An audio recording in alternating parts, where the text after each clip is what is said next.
To make sure that the process is clear for everyone, I want to review some of the basic guidelines, which I hope will help everyone feel comfortable, welcome, respected, and safe at the meeting, and also to ensure that decorum is maintained.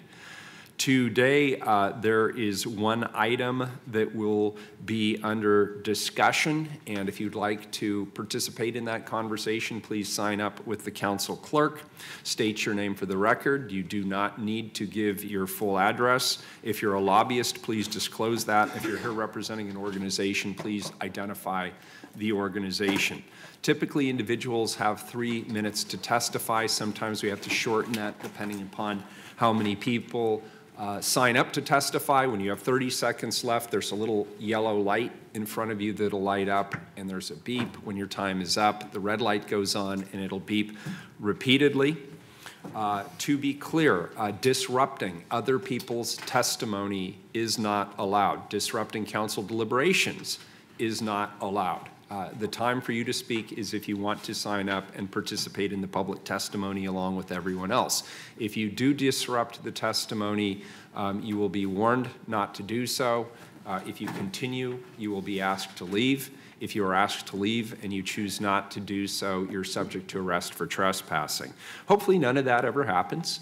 Thumbs up if you like something, thumbs down if you don't like something. That's the best, easiest, and most non-disruptive way for people to express their opinions on what's being said. So with that, we will move to the first item, Carla. Item 867, comply with Oregon Health Authority order to treat drinking water. Carla, is your microphone on? I'm having trouble here. Thank you. Sorry.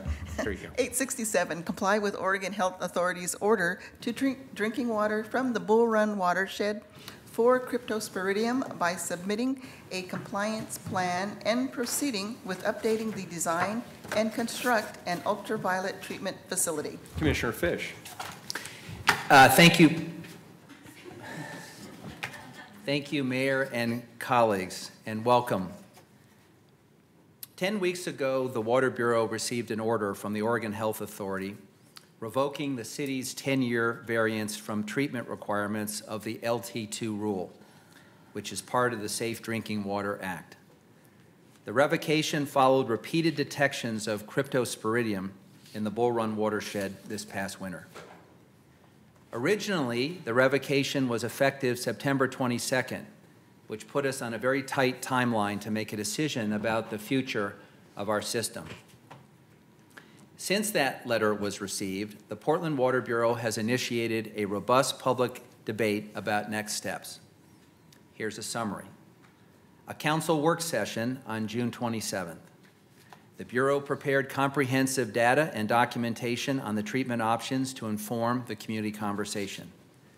The Bureau reached out to large and small stakeholders, including wholesale customers, for their input. The Portland Utility Board, which provides community oversight of our 2 public utilities, held 4 meetings on this topic, including as recently as yesterday. The Oregon Citizens Utility Board met with Water Bureau staff, requested additional information, and has submitted its recommendation to Bureau leadership.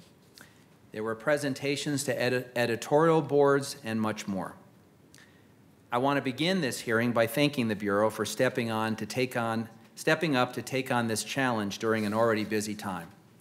They have provided briefings, pulled together information, run analyses, and otherwise devoted enormous time and energy to ensuring that we have the information we need to make a thoughtful decision. Now, before we proceed, let's pause for a moment to consider the context for this afternoon's conversation. It's about 107 degrees today. Wildfires are raging across Oregon.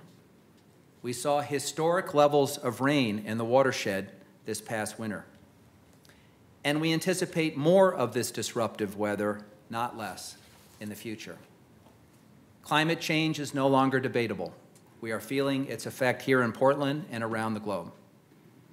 And we've all had our eyes open to the reality of a significant Cascadia subduction zone earthquake, the big one, which we now know is a question of when, not if. We are very fortunate that 19th century Portlanders had the foresight to secure the Bull Run watershed as Portland's primary drinking water source. They were thinking 100 years ahead and planning for the future. Today, we are called upon to prepare our system for the challenges it will face over the next 100 years, be they regulatory, environmental, climate, or otherwise. As Commissioner in charge of the Water Bureau, I approach this question through the lens of public health, regulatory compliance, cost, and stewardship. And I have some history on this issue. In fact, in 2009, Commissioner Saltzman, Commissioner Fritz, and I participated in a similar debate. And at that time, the council consensus was to seek a variance with UV treatment as a backup.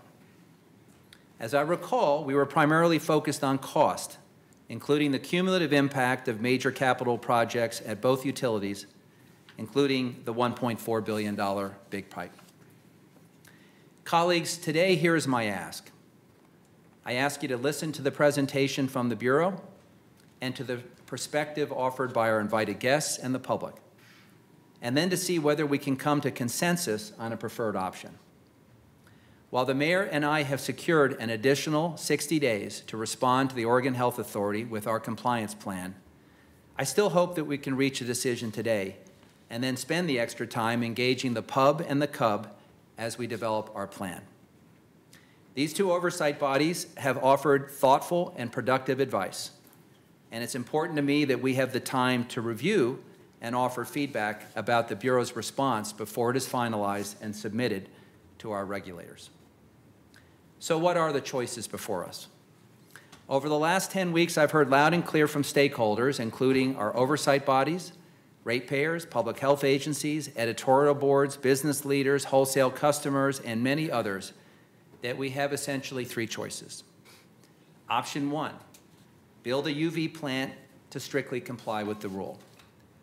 Option two, take a phased approach that implements UV treatment in the near term while planning for a long-term solution that could include filtration. Option three, think long-term and proceed right to filtration. But I want to be clear.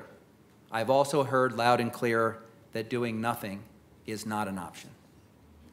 Now, reasonable people can and will weigh the various factors, cost, risk, resilience, regulatory uncertainty, and many other factors differently, and they will reach their own conclusion.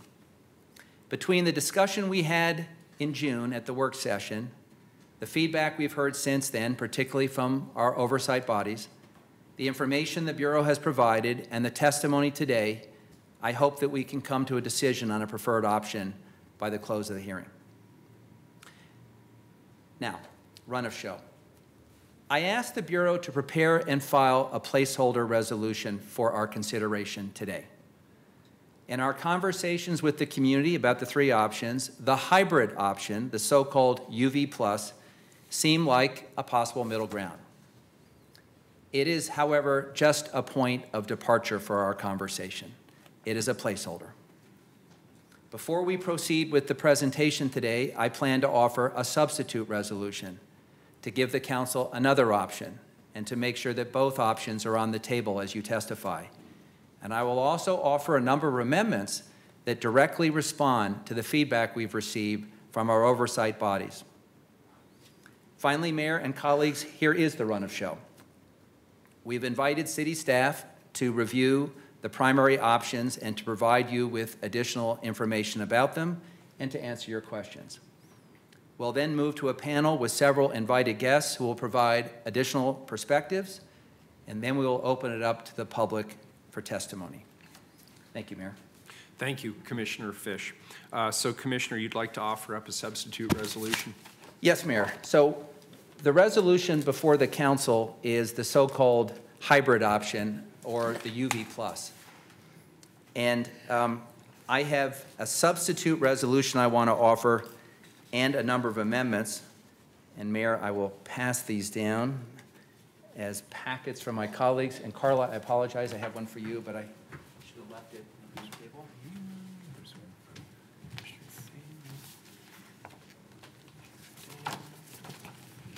And I'll just walk you and my colleagues through this packet.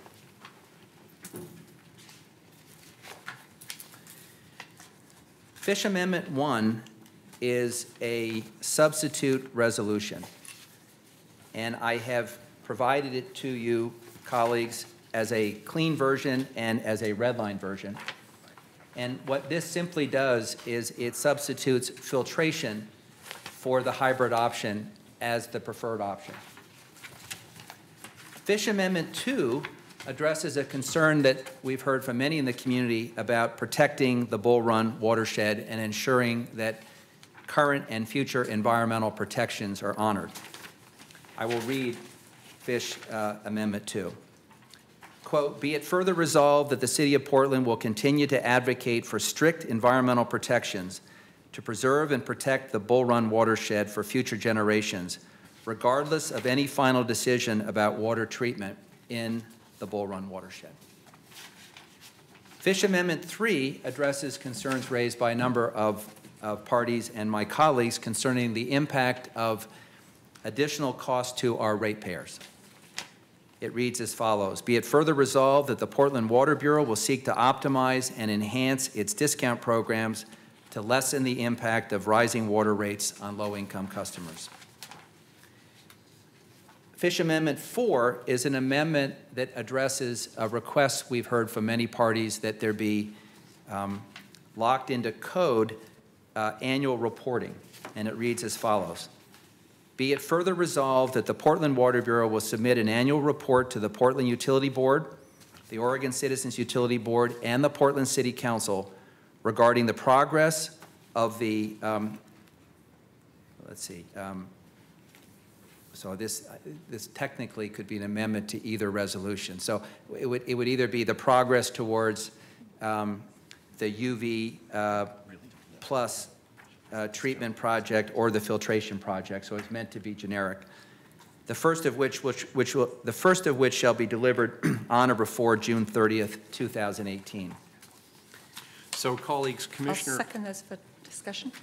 Commissioner Fish has moved Fish Amendments 1, 2, 3, and 4. Commissioner Fritz has seconded Fish Amendments 1, 2, 3, and 4 for discussion purposes. We'll leave those open. Mayor, we have additional copies of the amendments for any member of the public who would like to take a look at them, and we are certainly more than open to any recommendations for how they can be improved and modified, and we would hope that through testimony we hear from people about potential changes to the amendments. Very good. And So colleagues, Commissioner Fritz. Please. Thank you. Commissioner Fish, I think the easiest way to resolve your wording issues on Amendment 4 is just to strike the word filtration, so that the Portland City Council regarding the progress of the water treatment project. That was what we intended, so Yeah. thank you. So we'll strike that and make it generic. Mayor, with those amendments which are now on the table, if I may, I'd like to invite our first panel. Please do. I'd like the following individuals to please come forward. Mike Steuer, the Director of the Portland Water Bureau. Gabe Salmer, the Deputy Director of the Water Bureau. Ken Russ, the Director of the Bureau of Revenue and Financial Services, also known as our CFO. And Karen Moynihan, Senior Deputy City Attorney. I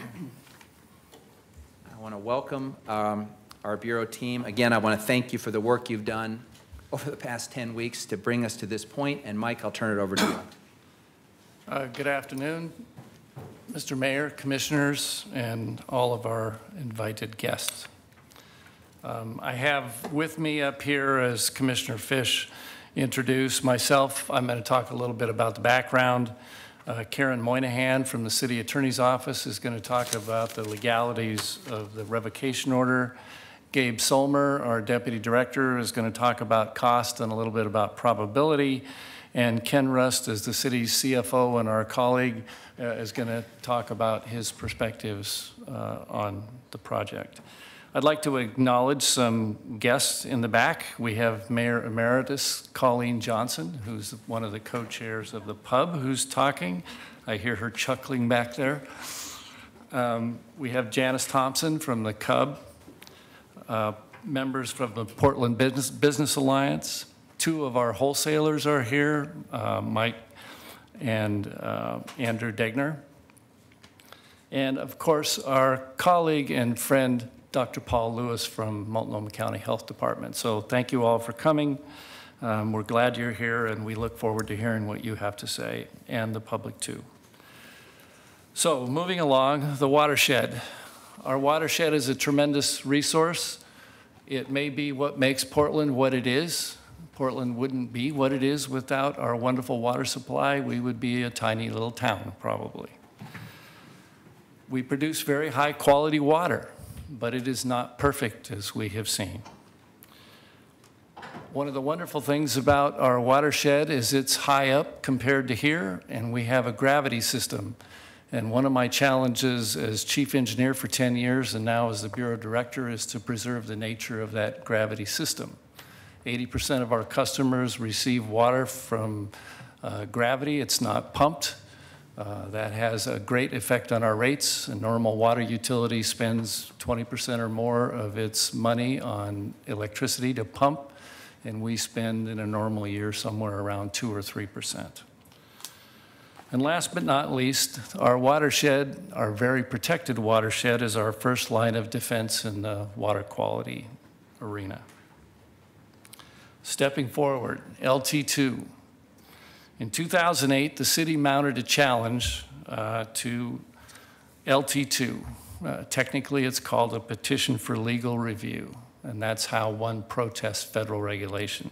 That challenge took place in the D.C. Court of Appeals in Washington, D.C. That's the second highest court before the Supreme Court of the United States. Among other things, we alleged that the science was inadequate or unreliable, and therefore the rule was unnecessary. I want to read you the last paragraph of the D.C. Court of Appeals decision. In conclusion, Portland's and New York's attacks on this rulemaking are all either inaccurate, irrelevant, or both. EPA used the best available science and provided ample evidence to support the rule. Clear notice to the public about what it was considering and adequate responses to comments.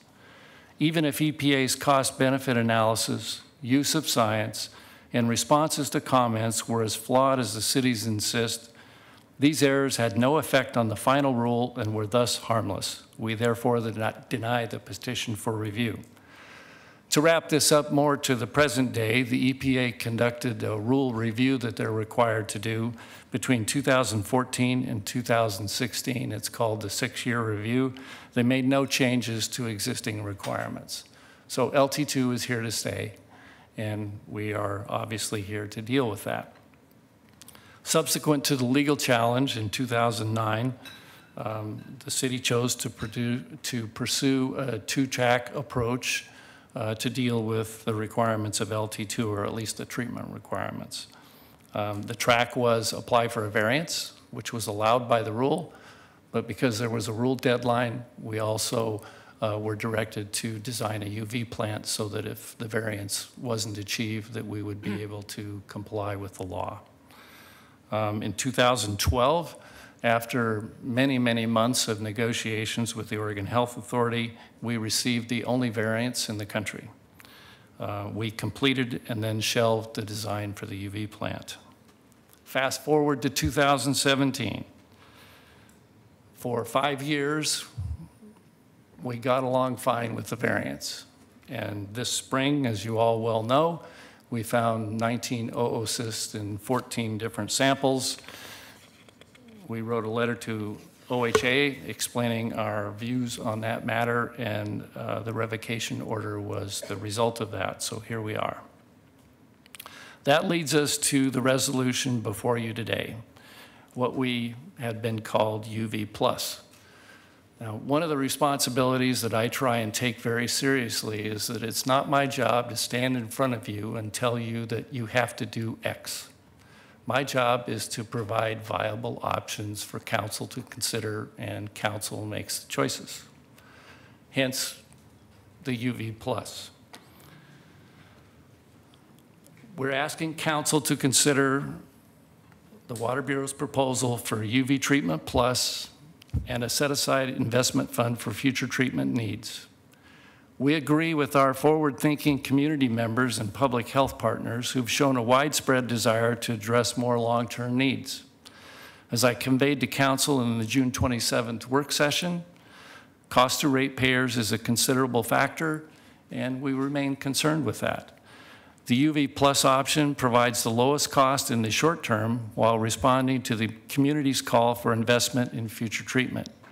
This proposal is a compromise, balancing long-term stewardship and responsible management today.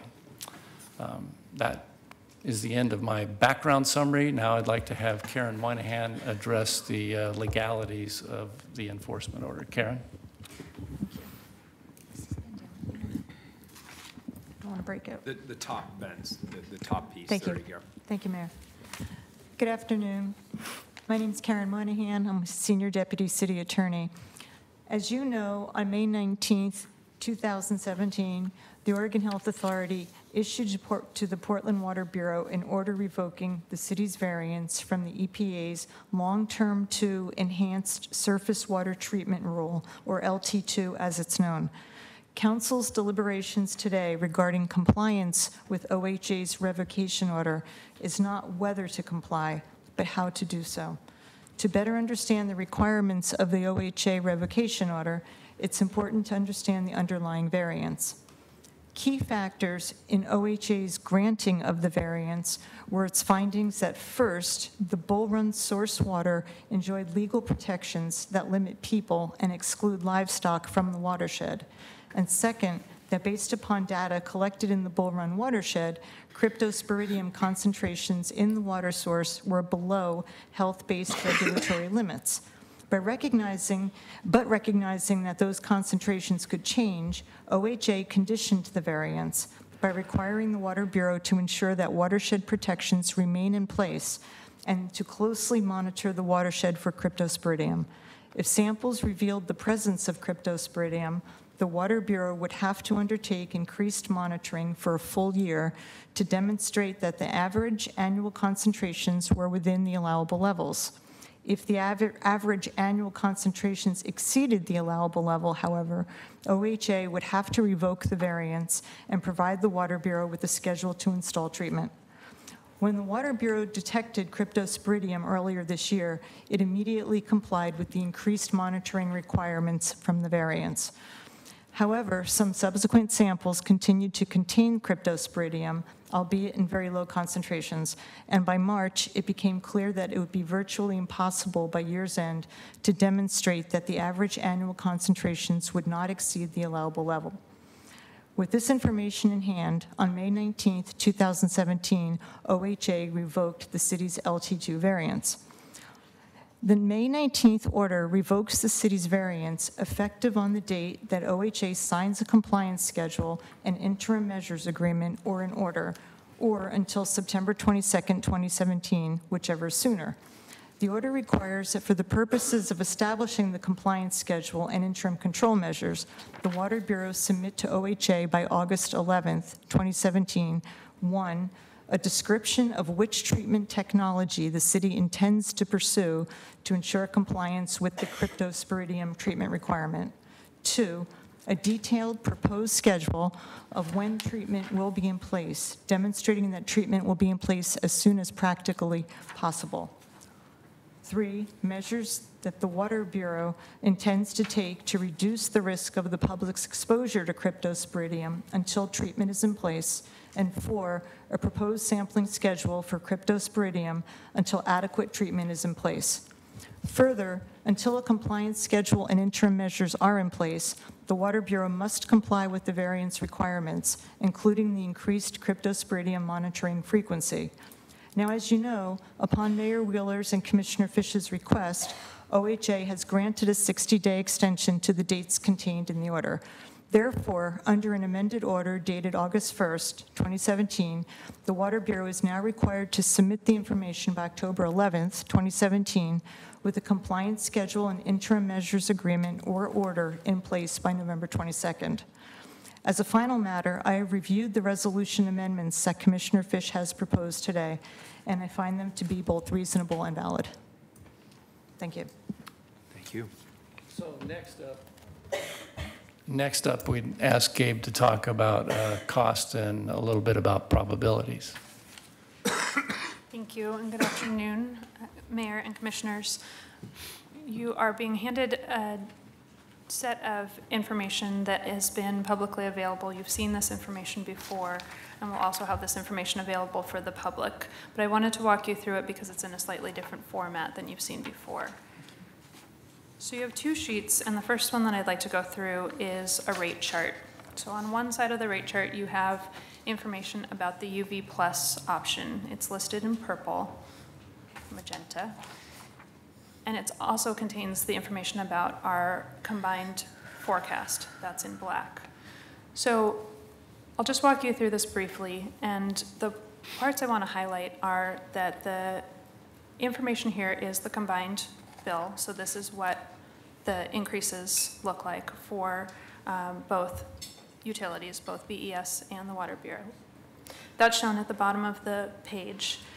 In the magenta is the UV Plus, and I will just point out in the notes that this includes 0.2% rate increases over the first 6 years to the water rates and 0.5% increases each year thereafter.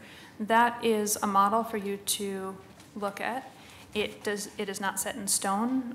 Every year that we come back for rate increases under the UV Plus model, you would set what you think those are. So whether those are 0.2, 0.5, something else, that is for you and for future councils to determine. The other thing I want to point out about this chart is that you'll see that the lines are dotted about 2025 and on, and that just shows the uncertainty that we have as we move out. We're much more certain about the numbers in the early years than we are in the late years. And you can see from the chart and read with the numbers that UV Plus, at least how we have defined it for you for this model, ranges about 4.5 to 5.0 in the early years and then tails off to a smaller increase. I will just caution you as you read this, if you took statistics as long ago as I did, it might be useful to show that although the number goes down, that is a lower increase. It is not actually a decrease in the amount. So just to be clear about that. If you flip that page over, you will see the same information provided for the filtration options. And what we've done is a $350 to $500 million options, because that is the range that we have for the filtration treatment option. And so you can look at that at the green line, which represents the $500 million option, and the blue line, which represents the $350 million option. Something in between would be in between those two lines. And again, I would just call your attention to the fact that the lines are dotted for a reason. That just shows the level of certainty that we have going out into the later years. So that is the information that I have on the combined rate increases for both the option that the Bureau has put forward and for the option under the amendments. And then I will walk you quickly through the other document, which is entitled Probabilistic Benefits of Filtration over UV. And this memo came about from a question that was asked Mr. Mayor, at the work session. You asked us to look at a cost benefit and a probabilistic cost benefit of the two options to give you some more information. So we did that. You have a background on the first page. On the second page, what we did is listed both options, both UV as a treatment technology and filtration as a treatment technology, adequately comply with the LT2 rule. So we took that as a baseline. The UV treatment, ultraviolet treatment, does not provide any additional benefit past compliance with the LT2 rule. Filtration does have additional benefits. Those are listed in Table 1. There are a number of them. I'm not going to read them all, but I will just point out that these are all quantifiable benefits. We've put a number to these. Both at the beginning, you can see that one of the benefits of filtration is that it reduces disinfection byproducts, DBPs. Those are carcinogenic compounds. Reduction of those is a benefit. We've quantified that. You can see going down a little bit on the page again, I'm not going to read these all, that filtration would allow us to augment supply from Bull Run, so we would be able to access some additional supply. That has a quantifiable benefit. Moving down to the bottom of Table 1 on page 2, this filtration would also allow us to improve our ability to respond to changes in regulations, give us some more flexibility there. Again, you can read through all of those on page 3. Towards the end, it would also increase our flexibility to respond to future regional demands. So all of these have a particular quantifiable benefit. When you put those all together, based on the likelihood of occurrence and the resulting consequence, those benefits are equivalent to a $5.4 million benefit annually. We did that over 25 years. You could pick a different number, and that's $99 million. So that, I think, answers the question that we were asked at the work session. But we wanted to go a little bit further because we wanted to give you the other part. And not to nitpick, but what discount rate are you using?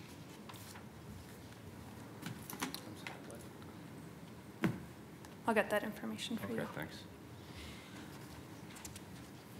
As that information is being provided, I wanted to also walk you through the second part of the memo. So we provided the cost benefit. We also wanted to provide some information on risk reduction, because there are several drivers that could require the city to move to filtration, whether or not you pick UV or filtration. At this instant, you might have to move to filtration. There's a couple of points that would require that. And so that is what we went through in Table 2 on page 4. And those drivers range from water quality to regulatory to a physical change in the canopy of Bull Run. And you can see in Table 2, the first risk would be that our disinfection byproduct level rises to a level, or that the regulations lower to a level that we are out of compliance, and that the only way to deal with that operationally would be to do filtration. And we give a likelihood of that happening 1 in 50 years. Second driver would be changes in manganese levels. That's a much lower likelihood because those are at a lower level now, and they're secondary, whereas disinfection byproducts are at a more concerning point. In terms of regulatory risk drivers, we also have emerging regulatory compounds. These are personal care products and the like. This is, you can see, represented by a much lower risk, so 1 in 1,000, because we don't have these in our water stream leading from the Bull Run. And then lastly, you have the risk of a major fire and the loss of canopy and the erosion concerns there. What that risk driver shows you is in Figure 1, you have the probability curve. And again, I think the easiest way to look at this is to look on the one side, the probability 0 to 100, and then on the other, the years. And what you can do is look out to whichever time frame that you're interested in and see what is the risk that you would have to build based on these risk drivers, filtration in any event. So what I find useful, and I will just point out to you, of course you can look at your own comfort in terms of risk, but I will just bring over from the 50% level. If you bring your finger over to the curve, drop down, that hits the curve at about 27 years. And so all that means is that at 27 years, it's a coin flip. It's just as likely that you will have had a driver that will cause you to build filtration as not. And this is just a coincidence, that is about the time frame that UV would need to be, a major upgrade would be done. So that is the information. That is how we tried to comply with the request that was made at the work session, both with the information on cost benefit, but also the risk. So that's actually, I'll just say, it's a very interesting analysis, particularly where it ends at the coin flip. Yeah. It is literally the center of the target in terms of probabilistic outcomes. That's true. That's interesting. The projected useful life of the protection provided by a UV plant versus the filtration and the probabilistic toss of the coin. They're at the same point. That's a coincidence? It's actually 27 years versus 25 years, but Well, yes, that's a coincidence. Yeah. Very, very close. All right, interesting. Thank you. To answer your question, you asked about the discount rate, 2.5%. 2.5, thank you. May I ask a question? Sure, please, Commissioner Fritz. At the work session, there was a discussion of the area of land needed for either an ultraviolet versus a filtration. Can you remind me how much, there was a larger amount needed for filtration, is that correct? It takes about 30 acres to build a normal filtration plant, and we have a property, we call it the Carpenter Lane site. It's near Lusted. You've been to Lusted Hill. It's just down the road from Lusted, and it was purchased for that purpose. It's 90 acres. Presently, it's leased to a farmer, and they're raising trees on it, but that's why we bought the property. So it's in, The UV plant is 11 acres, and it fits at Headworks. all right, thank you. I guess I have to say something again. Yeah, So no, now, I want to thank you. I really appreciate your taking the time to do that. I actually found that very interesting. Thank you. we wrestled with that. It was kind of fun from a wonky point of view to figure out how to do that. Okay, thank you. I won the coin flip to get to present it to you, but we have some very dedicated and very smart people back at the Bureau that actually did the work. So Good, won't thank you. take I will credit. frame it. Thank you. So now I'd like to turn it over to Ken Rust, who's our colleague and been working with us and on other financial matters, and he'll give you the CFO's perspective. Thank you, Mike. Good afternoon, Mayor Wheeler and members of the City Council. For the record, I'm Ken Rust. I'm the city's Chief Financial Officer and the Director of the Bureau of Revenue and Financial Services. As Mike has mentioned, I've been working with the Water Bureau to review costs and potential financial impacts associated with water treatment options that would enable the Bureau to comply with regulatory requirements for the city's drinking water. One of my duties as the city's Chief Financial Officer is to advise the City Council on issues that affect the city's long-term fiscal health. I do this by looking at those trends, issues, and risks that are beyond the annual or 5-year budget view so that the city can be positioned to take appropriate and timely actions, thus avoiding potentially much larger and disruptive impacts in the future. The treatment decision we are discussing today is complex and illustrative of why a long-term view is necessary to make an informed decision. In reviewing the work done by the Water Bureau on treatment options, ultraviolet disinfection, and filtration, the cost and timing of these two options have significantly different impacts in the near term. If you focus only on the near-term goal of achieving compliance with current regulatory requirements, the UV option is the least cost. However, the Bureau's probabilistic analysis of long-term regulatory compliance indicates an increasing likelihood that more robust treatment will be required in the future. When you consider the longer-term view, you find that the most cost-effective option may well be filtration, even with its higher initial cost. Providing safe, reliable, and ample drinking water is a basic governmental service that Portlanders, current and future, depend on for health, safety, and commerce. A long-term and strategic decision on water treatment options, like the one you are considering, needs to be informed by the long-term financial impacts accompanying that decision. By anticipating our long-term infrastructure needs, developing and implementing cost-effective plans to address those needs, and working to manage and mitigate adverse impacts to the extent possible, we contribute to ensuring the city's long-term fiscal health. Thank you for the opportunity to share my thoughts with you on this matter. Thank you.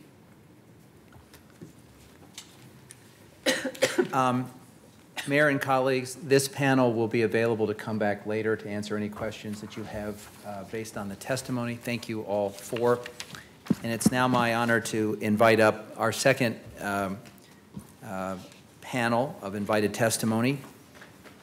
Colleen Johnson, co-chair Portland Utility Board, Janice Thompson, Oregon Citizens Utility Board, and Dr. Paul Lewis, Multnomah County Health Officer. Great. And Commissioner Fish, if I could just ask, Ken, Mr. CFO, you will stick around for the hearing, because I would like to ask you some financing questions later, but I don't want to interrupt the flow of the presentation. Thank you. Welcome, and who would like to go first? Mayor? Good afternoon, Mayor,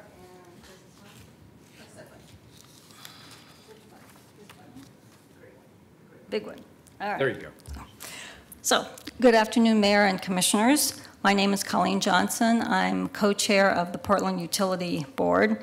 As I'm sure you all know, the Portland Utility Board was created by the City Council to serve as a citizen oversight board for the Portland Water Bureau and the Bureau of Environmental Services. Over the last month, we have held 3 special hearings, public meetings on this issue that's before you today. I would say we've probably spent at least 8 hours discussing this over that time, not including the extra time individuals spent reading the submitted materials. So we've dedicated a lot of time to this issue. The recommendation we sent you last week is threefold. Number 1, the city must comply with the long-term to enhanced surface water treatment rule. Number 2, we urge the City Council to request an extension from OHA to the end of the year. We appreciate Commissioner Fish's and Mayor Wheeler's letter to OHA requesting such an extension, as well as OHA granting us that 60-day extension. We believe that there was compelling rationale for OHA to grant such an extension, and we would now urge the city to use the time to engage in more extensive community outreach and develop a communication plan to better educate and inform citizens of the costs and impacts of the different treatment options, including the chemicals and additives that would be used and the potential health and environmental safety aspects. Review in greater detail the engineering plans and proposed costs of the different options along with appropriate comparisons.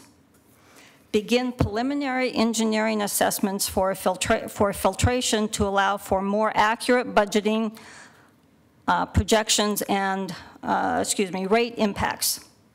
Explore in greater detail the costs, how the costs will affect low-income residents as well as any intergenerational equity issues. Continue to involve the pub in all of these discussions as the city moves forward. While we understand that decisions of such magnitude must sometimes be made with incomplete information and some amount of risk, we also think the city should not be rushed into a decision and should attempt to minimize both uncertainty and risk. At the time we sent our recommendation to Commissioner Fish, the pub did not know if OHA would grant the extension. In the event that OHA had not granted the extension, the pub voted to recommend a filtration plant based on the values it believes should guide this decision, including protecting the health and public safety of the residents of Portland, providing long-term reliability and system resiliency, offering the most long-term benefits relative to costs.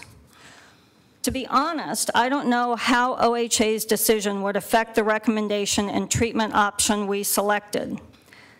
However, should the city move forward with a treatment decision today, the pub will monitor the implementation of the compliance option throughout the process to ensure that it is done with the reasonable cost possible for customers and with known and predictable utility rates. Thank you. Very good, thank you. Janice Thompson, Oregon Citizens Utility Board. I sent, and I think, I have copies if you need it, but I think I sent a memo and some other materials. I think it's in your packet, okay. But I want to start first, though, with thinking back to 2009 and why it is that a 2009 directive for the Water Bureau to focus on UV treatment, though maybe appropriate at that time, merits being revisited today. And some of the key differences between 2009 and now seem to include, one, spending on seismically resilient reservoirs, which are now closed due to the LT2 rule. That spending is winding down and not just beginning. The effect of that spending is still seen in current rates, but it's evening out, especially as we're getting close to wholesalers starting to kick in for those capital improvements. So one big major expense related to the LT2 rule kind of has been addressed. Another difference is that BES, in terms of the sewer and wastewater side of the bill, they're now projecting rate increases under 3% for the foreseeable future, whereas back in 2009, their rate increases were significantly higher because they were more in the midst of the big pipe spending. And a third point is that, thank goodness, we are not in the Great Recession. So I think those factors contribute to the merit in taking a look at a different option that then had been the basis of a previous council decision. I want to touch on a couple of points. The UV plus option has been, is not part of the current resolution as amended by Commissioner Fish. I just want to highlight. To be clear, there are now 2 resolutions before the council. So UV plus and filtration are both before the council. Okay, thank you for. All right, so let me just touch then on the UV plus aspects of it, and that's on pages 6 and 7 of the longer memo. The UV hybrid or UV plus, I don't think meets the objectives that that were triggered by the mayor's comments during the June 27th work session. CUB just does not view a UV plant as currently cited at Headworks as being a meaningful stepping stone towards a future filtration plant. Now, you get there a little better if you cite a UV plant in the Lusted Hill area, which has been mentioned earlier, is on property that's already owned. The reason, though, that that's a better, more genuine stepping stone to filtration is that that work in that location would involve moving conduits, a step that is required for the filtration. So in other words, you're doing a more significant chunk of work, so it's a more genuine stepping stone. The catch then, of course, is that costs more, which leads CUB to think, you might as well just kind of bite the bullet and skip the UV step and move to filtration. And this has been already mentioned, UV plus in the long run also just costs more because you're doing 2 things. In terms of the saving money for future filtration, that understandably is very appealing. It's kind of like what you want your kids to do, save up your money. However, CUB is troubled by the long time frame between collecting money from current customers and completion of that major future project, as well as inadequate assurances that a future filtration plant would ever be built.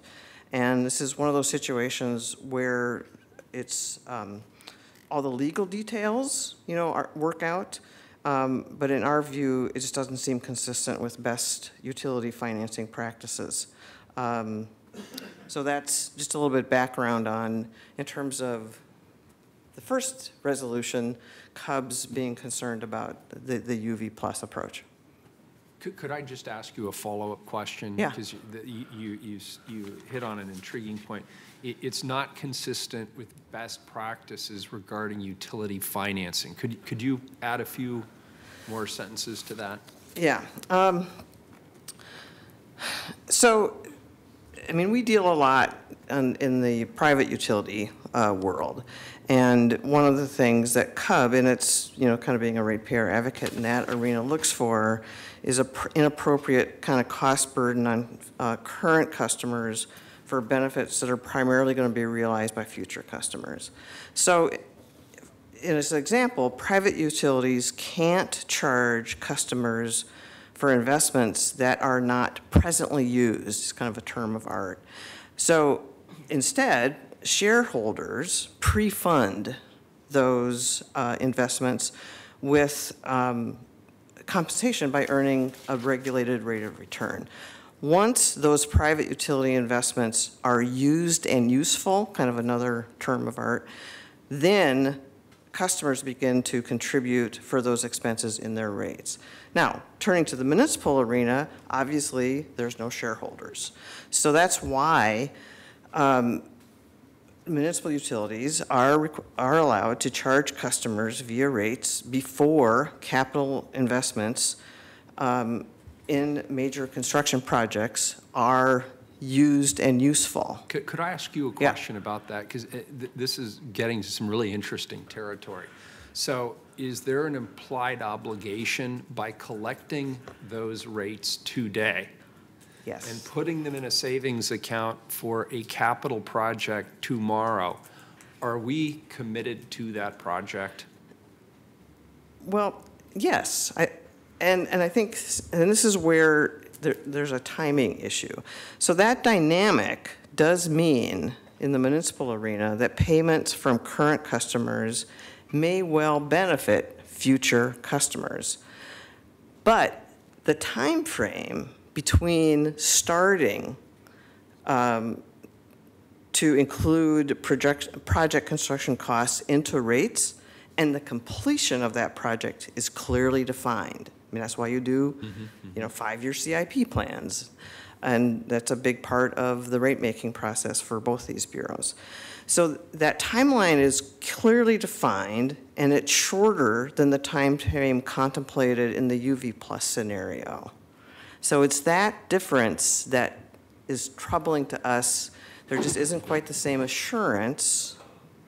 Janice, can I drill in just a Yeah. related question? So if we're often criticized for not creating sinking funds to cover future capital costs of existing equipment and property. So I take it that if this fund were set up exclusively to cover the costs of updating and repairing just UV, then that would not raise any concerns. Yeah. I mean, that's where, I mean, we understand the appeal. And it's kind of, it's really a scenario that's kind of a little outside of the norm, you know?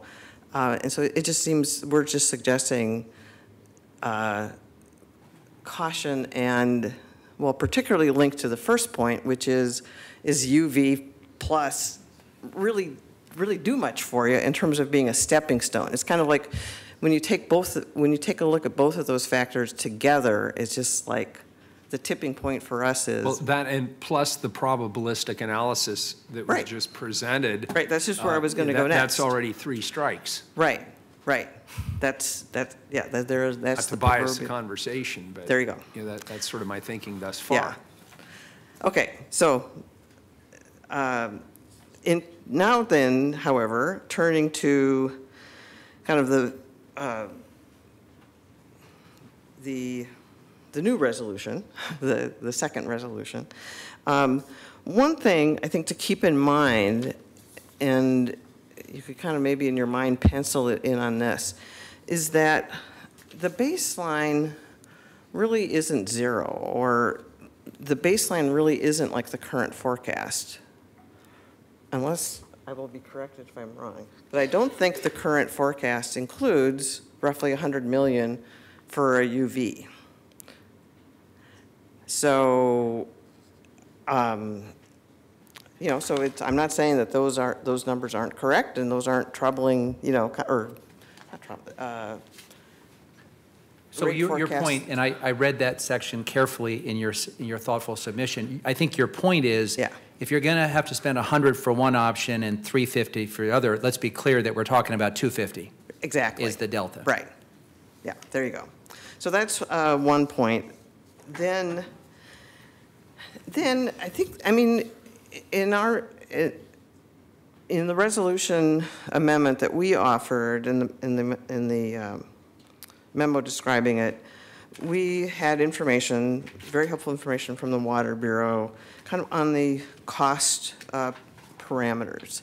And we characterize that kind of using kind of the health insurance industry kind of lingo of there's bronze filtration plants and platinum filtration plants. And just like there's bronze and platinum insurance plans, and people think through the cost implications, obviously those decisions are also driven by what the patient needs, if you will. In this case, the patient being the water system. So we supported in the filtration treatment, suggested maintaining the UV treatment as a backup option, have the first step in the filtration process, planning process, include kind of a scoping period to kind of delineate, like, do we need bronze? Do we need the platinum in this system? Is it silver? And in that way, kind of start what is, I'm not trying to like say that this replaces the probably 2-year process that is required by the Water Bureau to really kind of do the detailed project planning, but to have an initial scoping to kind of provide more guidance into that. And my suggestion was to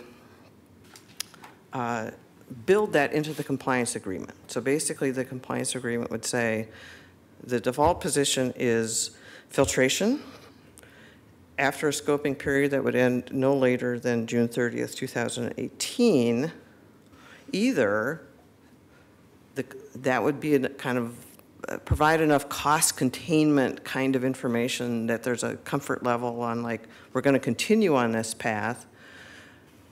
But if that scoping discussion raises concerns about cost, there is kind of an off-ramp back to UV. Now, it's in terms of, so that's why the CUB resolution had the scoping period as part, not to replace either the detailed planning, and it was not a request for a delay from OHA. It was rather to build into the OHA compliance agreement. So I know that in one of the amendments, there's a regular report requirement that would start June 30th.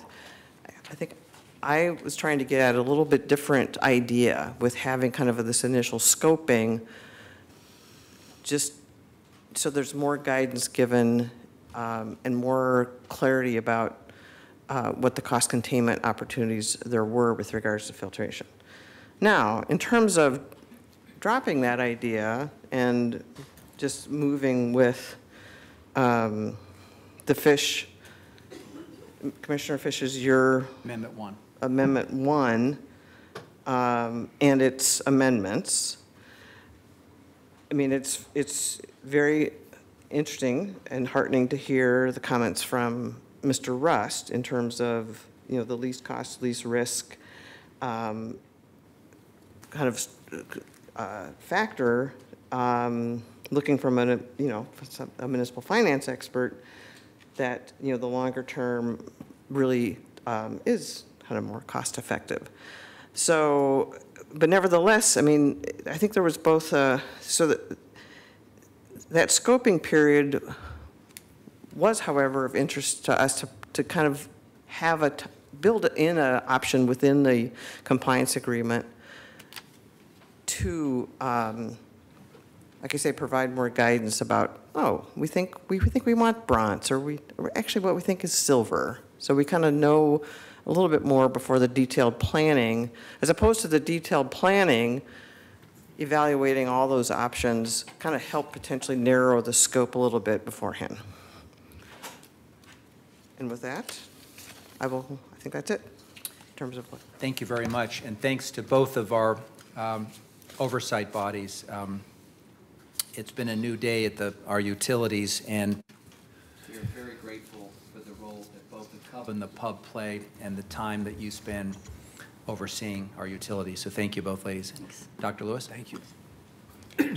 My name is Paul Lewis. I'm the Multnomah County Health Officer. So Mayor Wheeler, Commissioner Daly, Commissioner Fritz, Commissioner Fish, thank you for having me here today. I'm feeling pretty embarrassed following these guys and their very comprehensive view of the decision in front of you, and I've certainly learned a lot by listening. I'm going to be a little more simplistic about some health aspects. And again, just a tiny bit of background. I started my career as an HIV doctor, and I'm also a pediatrician. I've been doing both those things for 23 years. And these are actually particularly the populations that are most vulnerable to really problematic cryptosporidium. Back in the bad old days of HIV, it could often be the final straw in someone's life. So I'm extremely sensitive to this particular threat. About 13 years ago, I morphed, and I just do that part-time now, and started working as a public health and preventive medicine physician. And I thought I had a broader view, but not as broad as these guys, about all the complexity here. But I think the main thing that I have to say, and I'm in strong support of filtration as a long-term investment in health safety and resilience. And part of it is that our standards continue to go up. A few months ago we were talking about lead. The goalposts have changed, and we have to do more to control that problem. Several people have already mentioned the concern about disinfection byproducts, which again is a long-term exposure, and again, particularly vulnerable people like children and pregnant women, we are most concerned about unnecessary and preventable exposure to things like that.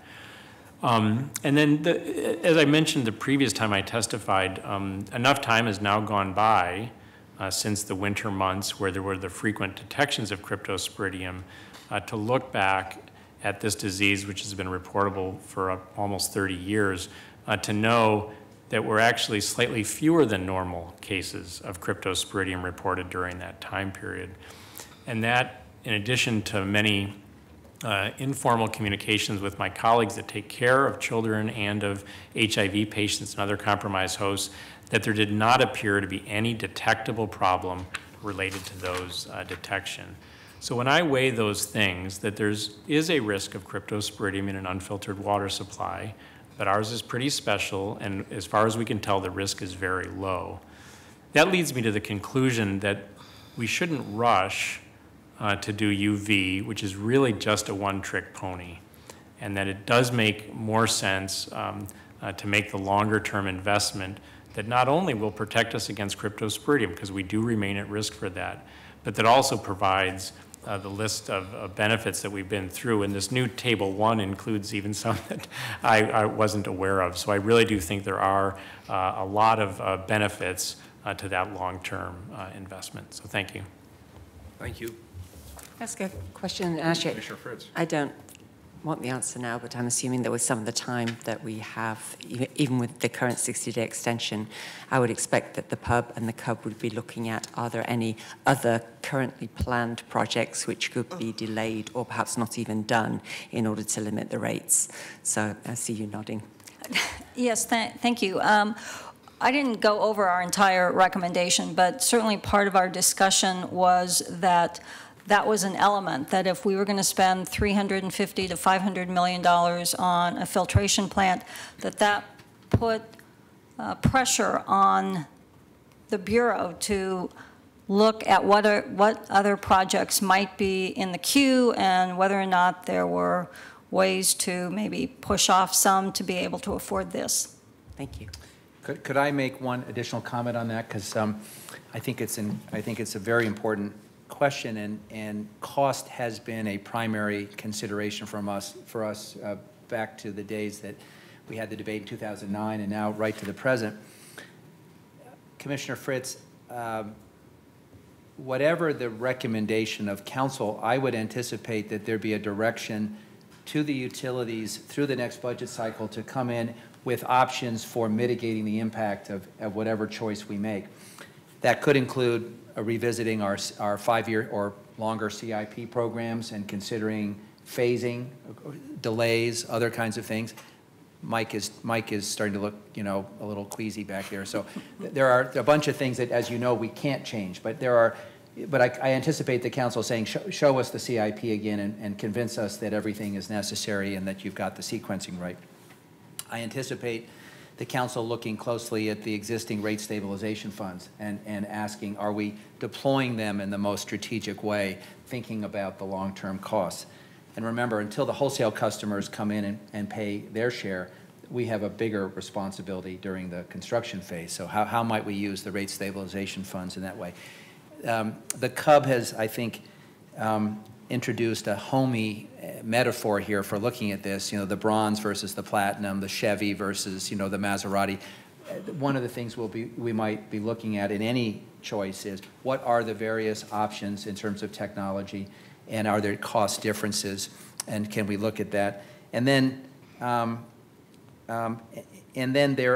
would also remind you, because, and while there's no reason you would have picked this up because it's microscopic print, on the sheet we were given that the Bureau prepared on sort of water sewer combined rate increases and some projections, in very small print it says that we use very conservative assumptions in developing this data. And my colleagues know that because every year we start the budget process with a forecast rate for water, for example, which is, at X. And then because it assumes very high interest rates or more than our fair share of overhead costs, and Cecilia is nodding, and other factors, we're able to bring that down. And we've actually, the reason that we're now close to a combined rate increase of 4% is we've been able to scrub a fairly conservative set of forecasts and get down to the actual. Those are just some of the things that I would expect, regardless of our decision, council would say during the budget process that they want to have heightened scrutiny on to see if we can bring that number and the down and the annual increase to something which council believes is manageable. Well, thank you, Commissioner. I appreciate that. And just to emphasize one of the things you just said, which is no change in the rate for this fiscal year. So it's not like we're going to send out a new bill next week. No, there's financing anything. No, and as the chart shows, there's very little difference in the two significant options in terms of the rate impact over the first 4 years. They're quite similar. It's in the out years you see some changes. But again, I believe whatever the decision of the council, this question of how we manage the rate increases and bring all of our tools to bear will be a direction to the Bureau through the normal budget process. So and if I could chime in on this, because this is where the calculation gets a little less quantitative and a little more subjective. And while I really did love the probability analysis, and I think that's really good, it's illustrative of the risks in a static environment. But as we look at rate increases, and I think we're all concerned here about the impact of rate increases, particularly on lower income ratepayers, and I know some of us up here want to ask questions about that later, and some of the strategies that could be used to ameliorate that problem. The real risk that probabilistic model raises is there's the construction cost, which is frankly the lesser of the risks. That will definitely lead to some increase in rates. The bigger risk is the catastrophic consequence of a landslide or a fire or something else. And that will also add even more significantly to rate increases in the future if we don't take certain steps to prevent those risks, like either the UV plus, or it sounds like thus far people have made a much stronger case for a filtration strategy. So we're really balancing two different sets of risks here and two different sets of potential costs to ratepayers. And I just want to be clear that not all of that is going to fit neatly into a quantitative model. Mayor, this is the second and final panel of invited testimony, and I would suggest we now move to the public testimony, and then we're going to have our expert panel available to ask questions once we've heard the public testimony. Sure. You had a comment? If I may, just Please. one, well, two quick things. I explicitly did not use like the Chevy Cadillac because that's really like a Maserati. That's a luxury. The, bronze versus platinum, some households need platinum. It's not a luxury to have for some households to have a platinum health insurance. So it was an analogy that I was picked on purpose, you know, kind of for that. Right. I appreciate it because it wasn't a sports analogy. Just as long as we keep away from the lead option. There you go. Yeah. Okay. And then I think the other thing that was in the memo I always wanted to highlight is the views of the wholesalers, I think, are really important here. And I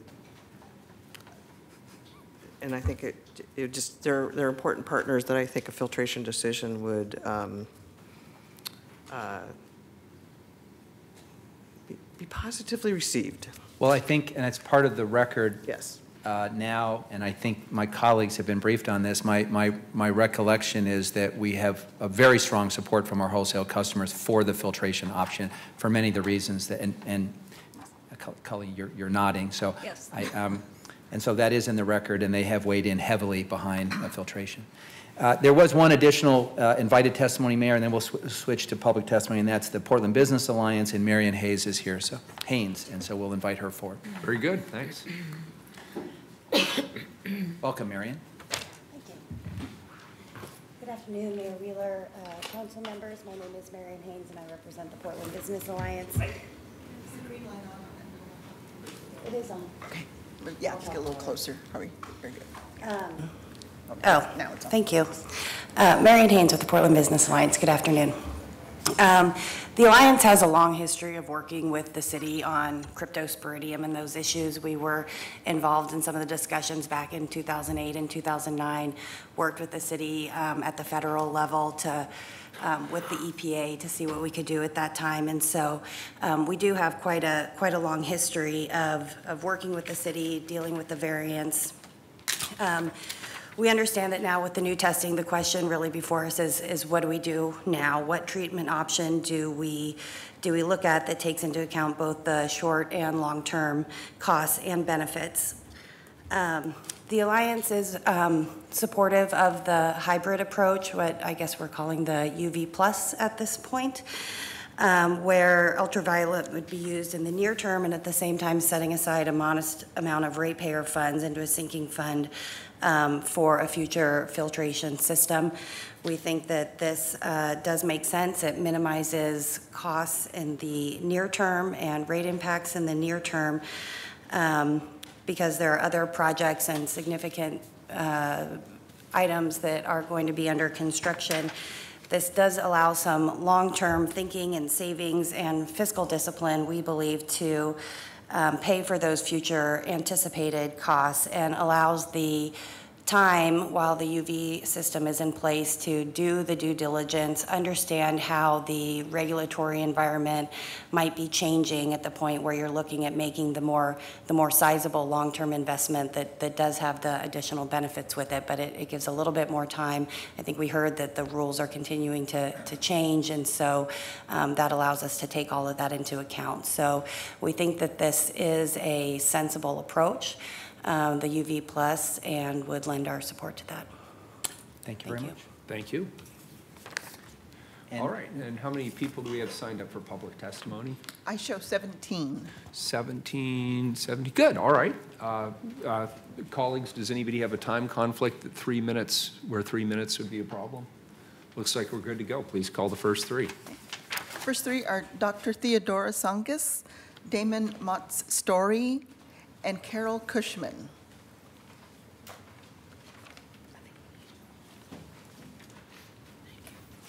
Thanks for being here. Name for the record.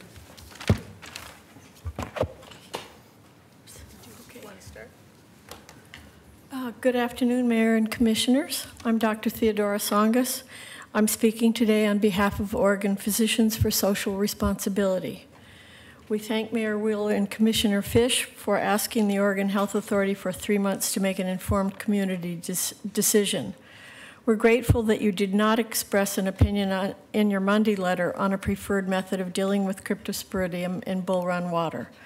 Today, we ask that you request the Oregon Health Authority to extend the timeline to no less than June 2018, as recommended by the Citizens Utility Board.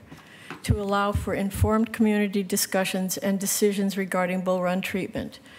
And we request that you do not vote on a preferred treatment today.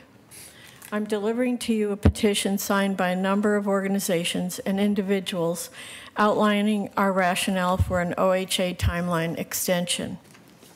Our chief concern is that decisions with long-term impacts on the well-being of the people of Portland are being made in a rush based on fear without adequate scientific consideration of the alternatives. Ratepayers are already paying high water and sewer rates, and these will rise even without costly treatments for crypto. Young people, families with children, the poor and the elderly are already being pushed out of Portland because of the high cost of housing. Adding unnecessary increases to the price of water to pay for treatment facilities with no public health purpose or benefit only serves to exacerbate an increasing crisis of livability and degrades the public's trust in local government. Finally, scientific data showing the lack of risk is being ignored in a rush to judgment. The LT2 regulation is out of date and does not distinguish between strains of Cryptosporidium that are and are not harmful to humans. The type of Cryptosporidium found in Bull Run waters is not harmful to humans.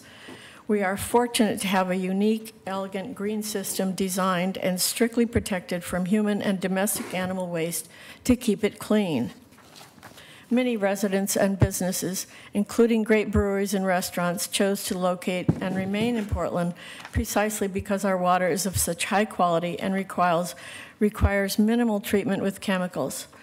We ask that you request the Oregon Health Authority to extend the timeline to no less than June 2018, as recommended by CUB, to allow for informed community discussions and decisions regarding Bull Run treatment. Thank you. Thank you. Appreciate your testimony. Good afternoon. Good afternoon, Mayor and Commissioners. For the record, my name is Damon Mott-Story, and I am a Program Assistant for Oregon Physicians for Social Responsibility. I'd like to thank Mayor Wheeler and Commissioner Fish for writing a letter to the Oregon Health Authority requesting the 3-month extension. I urge you not to vote on a preferred treatment option today, and I ask that the City Council request an extension of the Oregon Health Authority until no sooner than June 2018, as per the recommendation of the Citizens Utility Board. I remember hiking on Mount Hood mere months after first moving to Portland and catching a glimpse of the Bull Run Reservoir in the distance. I was awestruck to see something so beautiful and so well protected from human and livestock contamination. I am highly concerned that filtration could open the door to human and livestock infiltration of the Bull Run Reservoir.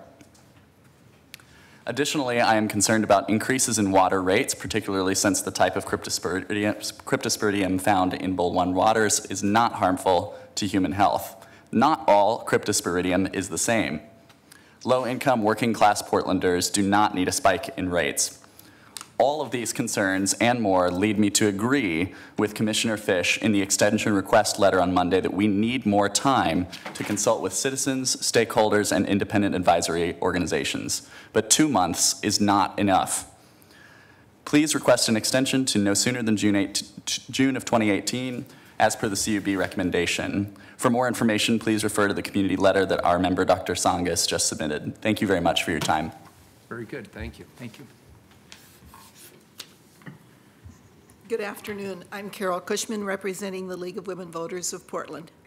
The League would like to comment on the resolution before you, although we do not have a position on which we can support or oppose any specific treatment option.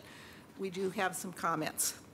We believe it is important that you move forward to comply with the LT2 regulations to protect our water. Portland worked for the variance and met the criteria until the past year.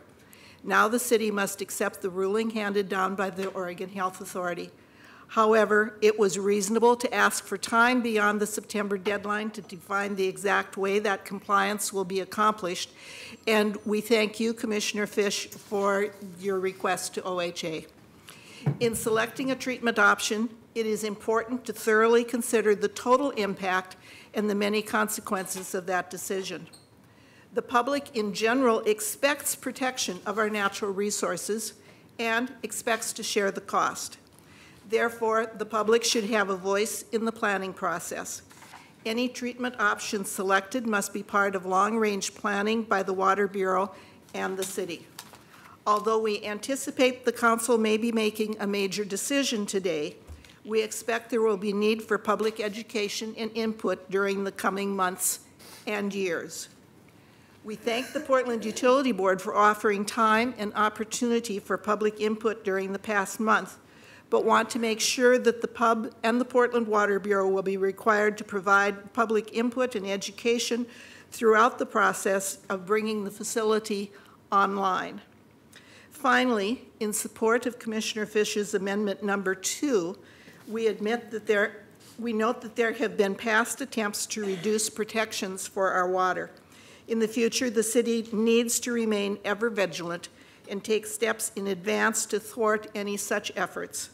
The City of Portland has been a good steward of the Bull Run watershed and must remain so. Protecting the watershed will be just as important with the addition of treatment as it has been in the past. Thank you. Thank you. Thank you very much. Next 3, please. Are Lightning, Brad Yazolino, and Catherine Knotson. We've had, Joe, how did your groundbreaking?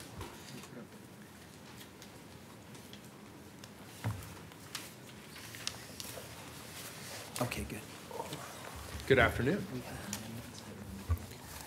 Good afternoon. My name is Lightning. I represent Lightning Super Watchdog X. 107 degrees today. We're going to have forest fires.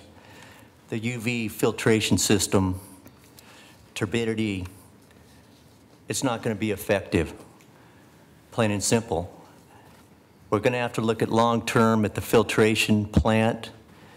We need to get, like I say, some of the true cost estimates on that. We need to look at the other utility water systems and have an understanding that there's data out there where 76 of them, out of 76, 71 went for the filtration. When you're looking at other municipalities doing that, we should look in their direction, get the data, and possibly at least have that data in front of us to make the final decision. Again, my position is that public health is number one, so that would be the long-term, in my opinion, filtration system. Number 2 to me is something I haven't heard, is the insurance policy that covers the system itself. And having a clear understanding from them, if we go in one direction, are you still going to insure us? If we go in the other direction, is that going to make you feel a lot better? And in my opinion, they're going to look at the filtration plant overall from an insurance standpoint. And if you look around, they have every reason to be able to pull the insurance if they wanted to. That's the last thing you ever want to have on this type of a system. And if you're looking at the valuation of the system itself, and that's a question that some people may throw up in the air, we have something there that I don't think this investment of $300 million to $500 million is out of line for what we have. We have a system there that is one of the best in the world, and that is something we want to maintain. That is something we want to be able to say to the insurance companies, we've done this. That is something you want to be able to say to other states and possibly other customers, such as, I'd like a little more research with Vancouver, Washington.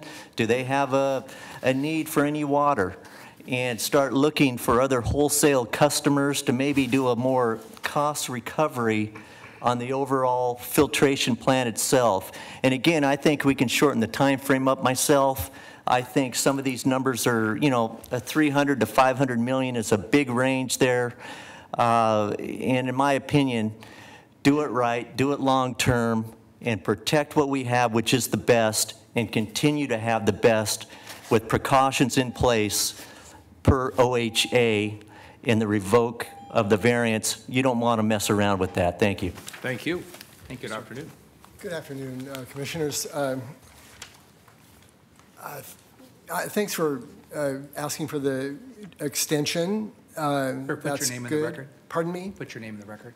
I'm sorry. I'm Brad Yazzolino. I'm a Portland native, and my family has been here since 1895. And I'm probably one of the few people in the room, besides 3 or 4 others, who've been on this subject since about 1992. That's when I first heard that the Water Bureau wanted to build a filtration plant, and they were pretty excited about it. Anyway, that's in the past. I agree with the statements of Floyd Jones in the Southeast Examiner, Regna Merritt in the Tribune, and today the testimony of the Physicians for Social Responsibility. I'm sorry you missed it, Chloe. I was a real advocate for you. The city of Portland is being harried and hurried into a foolish and irrational compliance with a deeply flawed LT2 regulation that is founded on a trumped-up incident that is unlike anything that will ever occur in Portland's well-protected Bull Run watershed. The Oregon Health Authority has what seems to be a let's just be sure to cover our asses attitude in their demand that Portland comply with the needless and expensive LT2 regulation.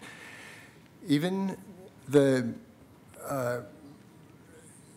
Oregon health doctor or county health doctor, I'm sorry, I don't know his name. Dr. Lewis. Dr. what? Dr. Lewis. Dr. Lewis. He stated that there are a number of different types of cryptosporidium, and well, anyway, let's not. I don't want to quote him. There is no scientific evidence that a $350 million UV plant or a $500 million filtration plant will measurably improve Portland's drinking water quality. The Oregon Health Authority is to be commended, however, for granting the 2-month delay. The City Council must now really face what building these needless plants means. It means they will lose the trust of many of the well-informed, thinking people of Portland. If Council votes to do either of these plants, which I urge you not to vote today on them, it means the needless and ignorant, tragic destruction of the simple, frugal, and elegant rainwater collection feature of Portland's 1890s water system. I don't want a bronze or a platinum. I want a rainwater one. Because of the brilliance of the 1890s water engineers, drinking water then cost only $1 per month for all Portland property owners. On eBay a week ago, I bought a 3-inch by 8-inch receipt from 1896 for $1 for an address on Arthur Street for 1 month's worth of water. And so cost management is now developed to such an extent that you're trying to convince the people that the increase won't be much. I'm sorry, I can stop, but I only have like 7 more lines. Read your 7 lines. Go ahead. Thank you.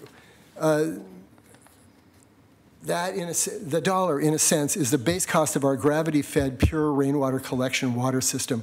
Before the Portland Water Bureau became deeply involved, of course, costs have risen for many good reasons, but still the basic system is fundamentally relatively cheap and should remain so. These water plants will not protect against the very unlikely major landslides in the Bull Run, and harmless turbidity cleans itself up by gravity. Same goes for volcanic and fire ash. Earthquake, broken and leaking pipes will then be the problem, and the complicated water treatment plants won't solve that. So I urge the City Council not to fall for the deceptive LT2 law and waste taxpayers' money on these plants, for we'll remember when we vote. Thank you very much for the extra time and the rest. Good afternoon.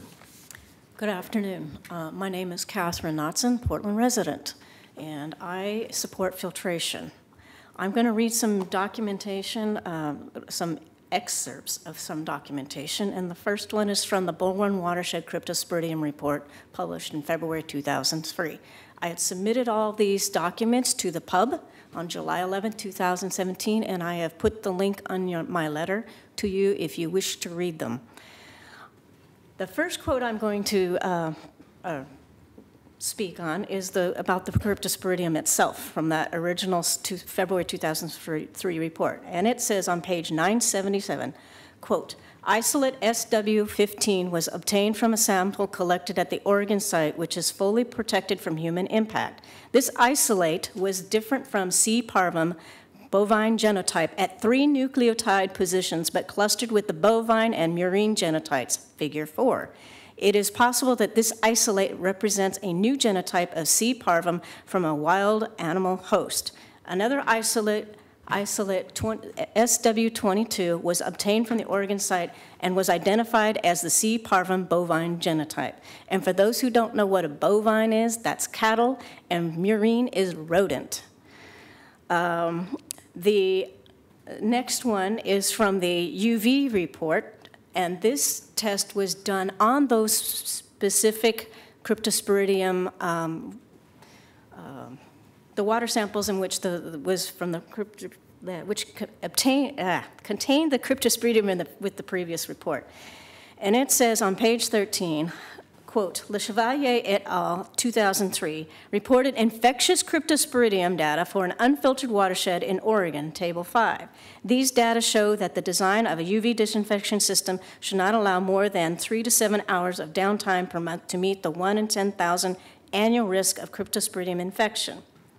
And I also submitted the Giardiasis report, in which there was a Giardiasis outbreak in Portland, Oregon in October 1954 to March 1955, according to Dr. Lyle Veazey. She submitted that report to the EPA in 1976 because they were having a symposium on Cryptosporidium in regards to waterborne cryptosporidiosis outbreaks. The next thing I want to read real quickly is from Casey Short's book, the second edition of Water, Portland's Precious Heritage. It says, the name Bull Run refers to a dazzlingly, The name itself is derived from a folktale of the Oregon country. In the 1850s, cattle being driven over the Cascades broke free in the area, escaping through the dense forest in all directions. They disappeared quickly and were seen only occasionally in years to come, drinking from the river whose name they had inspired. And on page 27 of the same book, there is a picture of sheep in the Bull Run watershed. There were settlers there, and they had cattle, sheep, and horses. I'm sorry I'm out of time, but I had other pictures to show you if you wanted to see them. Thank you. Appreciate it. Next three, please. Next three are Micah Mescal, Ted Labby, and Scott Fernandez.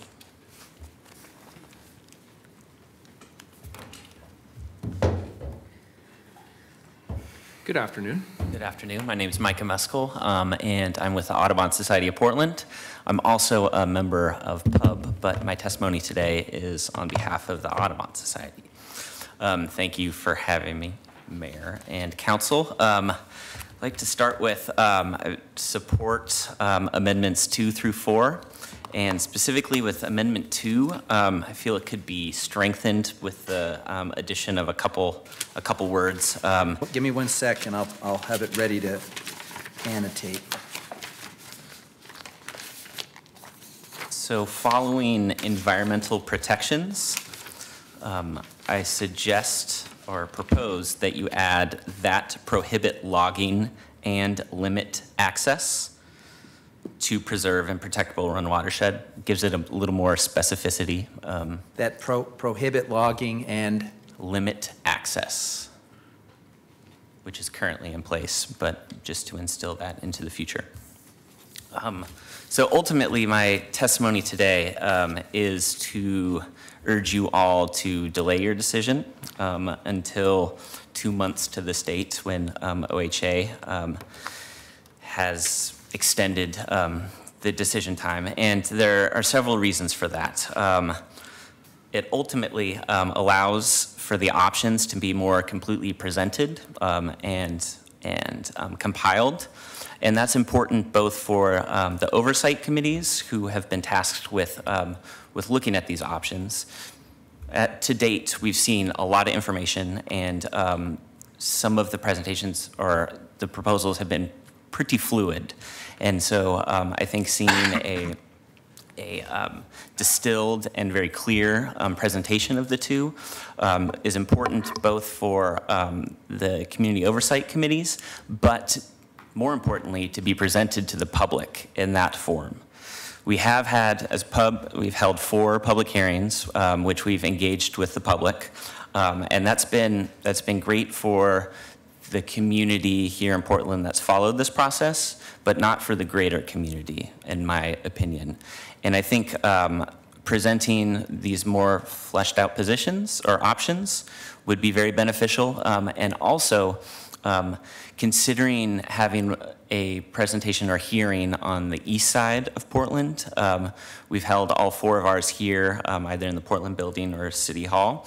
And it is not the most accessible. And thinking about all ratepayers, in the next month or so, it would be great if we'd be able to present these more fully formed options to the public for City Council, but also the commissions to hear community concerns about those options.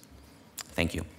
Could I ask a clarifying question? Yes. On Fish Amendment 2, your proposed language, that prohibit logging and limit access, is actually a narrowing of the amendment that Commissioner Fish proposed. Is that your intention? The intention is not, it's just to draw some more specificity to it, because it could be construed as to advocate for strict environmental protections. That could be advocating for one, but not the other. And so there could potentially be an additional watershed protection point that is made. So we could perhaps say including but not limited to. Yes, yes, and I think the community has long been most concerned about access and about logging, and so those are the ones that I brought up. So it wasn't your intention then to limit the environmental protections to those 2 issues? No, no. Got it, okay. So following on what Commissioner Fritz said, well, I'd like to take a crack with Todd Lofgren, and if you could talk to him in the interim, and if we can, following her suggestion, if we can frame it as a sort of including but not limited to, or something so it's not a term of limitation, but it is an illustration. My guess is that that may be viewed as a friendly amendment. So, but I'd like to, I agree with the mayor and I agree with Commissioner Fritz. If we don't want it to be a term of limitation, and I think we can simply refer to it as including but not limited to. And could I'm sorry, Commissioner Fritz. Well, thank you, Mayor. I'm just wanting to tease that out a little. It's true, though, that the federal government controls the rules in the Bull Run watershed. Is that correct? So we're limited to only advocating for. We cannot ban logging by ourselves. And if they decide to do it, then there's not really all that much we can do about it. Is that correct? Yes, yes, that is correct. But I think placing that language here in this resolution or whatever's the final product, it puts the onus on future councils to strongly advocate and lobby the federal government because they ultimately have the final decision. Thank you for raising that issue. And then, and you did not support Amendment 1, and I just want to make sure I understand why that is. So I do not, because I don't feel I have all of the information that I need to make the decision of treatment options. Got it. Okay. And can I just get a clarification? Because the letter that I got from the pub, as the co-chair explained, laid out, a concern about timing, request additional time, but then said, if you are compelled to go forward, I thought the letter said the unanimous recommendation of the pub was for filtration. Yes, there's a bit of a story behind that, but I was on vacation this last week, and I was on the phone during that deliberation, and I misheard what the final motion was, and thus voted for it when, in fact, I would have voted for UV, not having the complete picture. And so that was an error on me. I did not have service for another 4 days and thus did not catch it until it had been finalized. So the vote was something to 1. And we'll get a revised tally. It was a strong majority, but and I guess the final point I'd like to make is that I think it's important not to decide today because that could be seen as predetermining what option City Council goes forward with before taking part in a more robust public process. And so I think that's how it could be perceived. And so I wanted to voice that. Thank you. Good afternoon. My name is Scott Fernandez, and thank you for having us today. I'm going to take a different approach to this whole issue today about our water system. But first, I'd like to start with, because we haven't had any public health issues, we should still be under a filtration avoidance determination waiver. So I hope that the council will respect that because we don't have a public health problem with cryptosporidium. And secondly, Canada has excellent fire suppression technologies using infrared technologies, and so we should consider using that at some point. My first comment is this, talking about industry standards of the Portland Water Bureau. The city auditor has acknowledged many times Portland Water Bureau does not meet industry standards, such as taking, and I quote from the auditor's report, 400 years to replace our water main. That's what she's projected, or he's projected. Secondly, in January of this year, Portland Water Bureau Cryptosporidium Lab did not meet industry standards to be certified for sampling. Why did Portland Water Bureau not participate in the January certification process for our labs? Portland Water Bureau wanted to remain free of certification oversight so that they could provide their own cryptosporidium sampling outcome needed for the filtration water plant.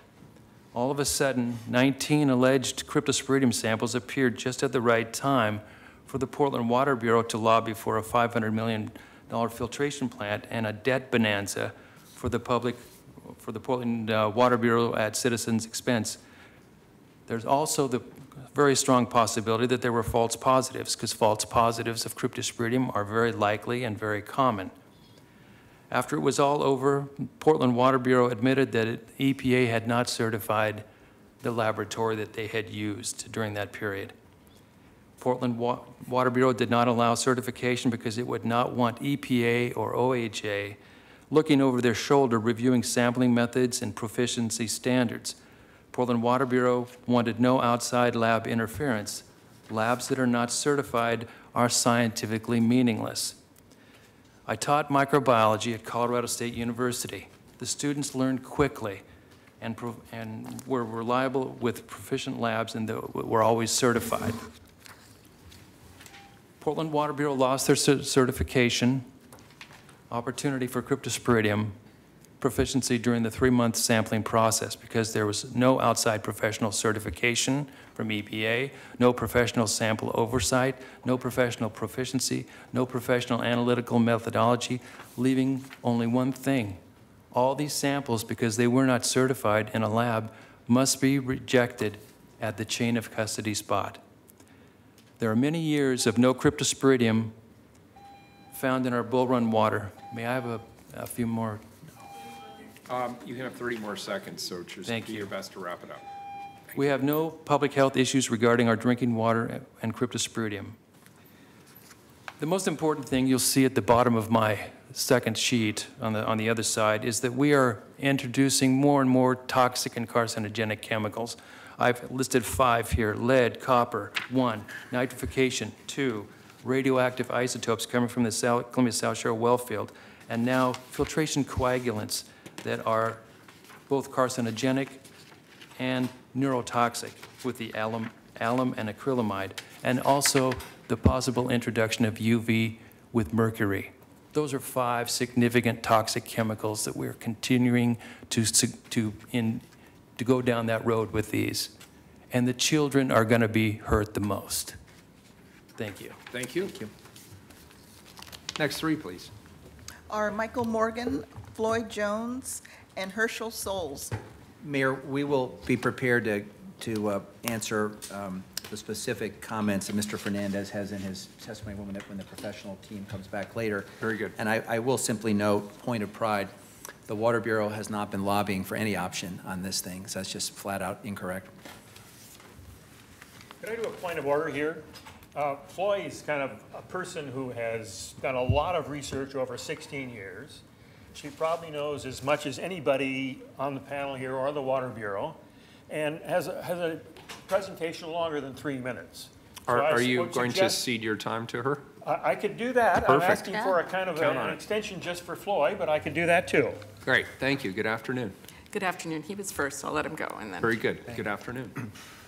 I'm Michael Morgan, and I live in Portland. A Bull Run water treatment plant is not needed.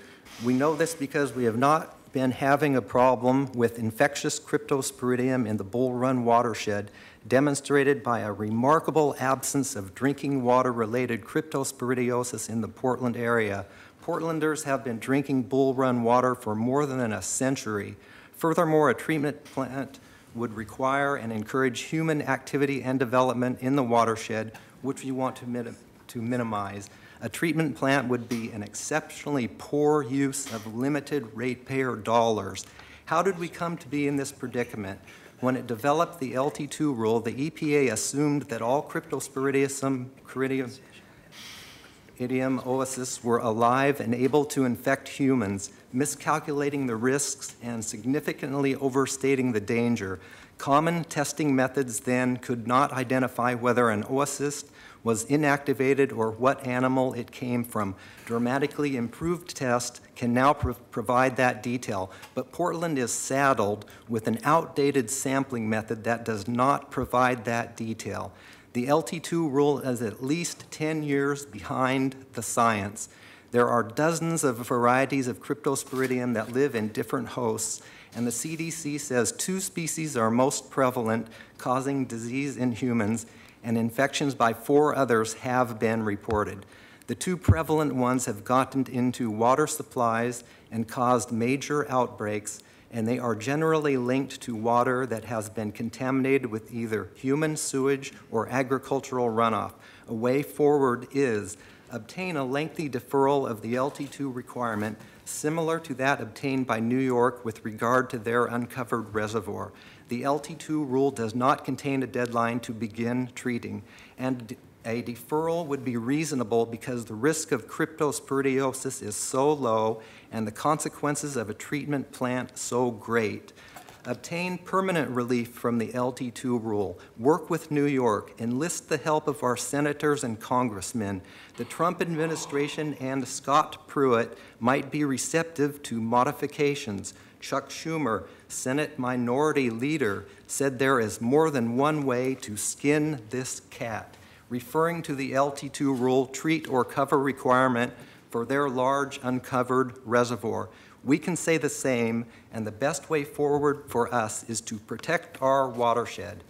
And I'd like to add that when it comes to filtration, adding robustness or resilience or effectiveness under conditions of turbidity, let us not forget that we have the Columbia South Shore well field that can be used during turbidity events, summer shortages, maintenance, and emergencies. And I'd just like to add, there is a concern that filtration would degrade the water quality, alter the taste, add chemicals. That would be terrible. Thank you. So you have 6 minutes. Whatever you don't use, he gets. All right. Floyd Jones, Friends of the Reservoirs, and thank you, Michael. You made so many of my points already, but this rule was responsive to the failure of a costly state-of-the-art filtration plant in Milwaukee, Wisconsin, that failed to protect against infectious species of Cryptosporidium and other contaminants that are found in human and cow sewage.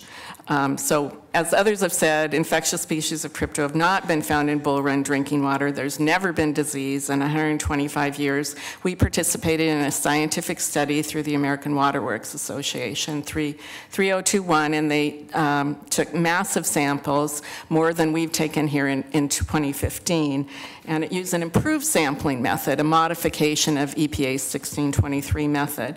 And they concluded that Portland and all participating utilities already meet the goal of the rule. And that goal is to reduce the level of disease in the community. We don't have disease in the community. So our position, based on 16 years of research, is, of course, that we would not support introducing mercury bulbs known to break. I've given you a report by the Water Bureau and consultants. They presented that in Paris. It should be presented here. And we certainly would not support a filtration plant. Yes, it offers more. It offers risky chemicals to our water, acrylamide, aluminum, alum, polymers for no measurable public health benefit. And filtration does negatively impact the taste and composition of our water. It's going to increase our carbon footprint by quite a bit, and it does risk opening up the watershed, which no, the Forest Service cannot just start logging, but that's another conversation. But chemical adding filtration, what it does is it takes our perfectly designed, pristine, natural water system and turns it into an engineering firm mecca. With regard to filtration chemicals, CH Trimhill was tasked to do a report on the impacts of chemical adding filtration. Well, not only should we see that report, we should have a robust conversation with the entire medical community. And you cannot trust a rushed probability and cost analysis. I attended the last wholesale customer meeting. That was their comment as well. And this compliance discussion should not be limited to the onerous treatment plant projects, but should include thoughtful consideration of alternative compliance, such as the 20-year deferral that New York obtained until 2034. And with regard to the court case, the Water Bureau, of course, failed to mention to you that the judge also commented that had we made the Walla Walla argument, which I won't go into that at this point, but that was a better argument in that legal case, and we might have won had we made that argument. So we support decisions being based on sound science and evidence, not unsupported hypotheticals. And the filtration arguments that are being put forward don't hold water, and that's why you only hear opinions and not evidence. Just as the EPA's modeling of public health benefits proved wrong, Portland's 2002 climate change water demand modeling has proven wrong for 15 years. Since 1988, the Water Bureau projected as population went up, our water demand would go up, but I provided you with our water usage chart graph, and that shows since 1988, water demand has gone down.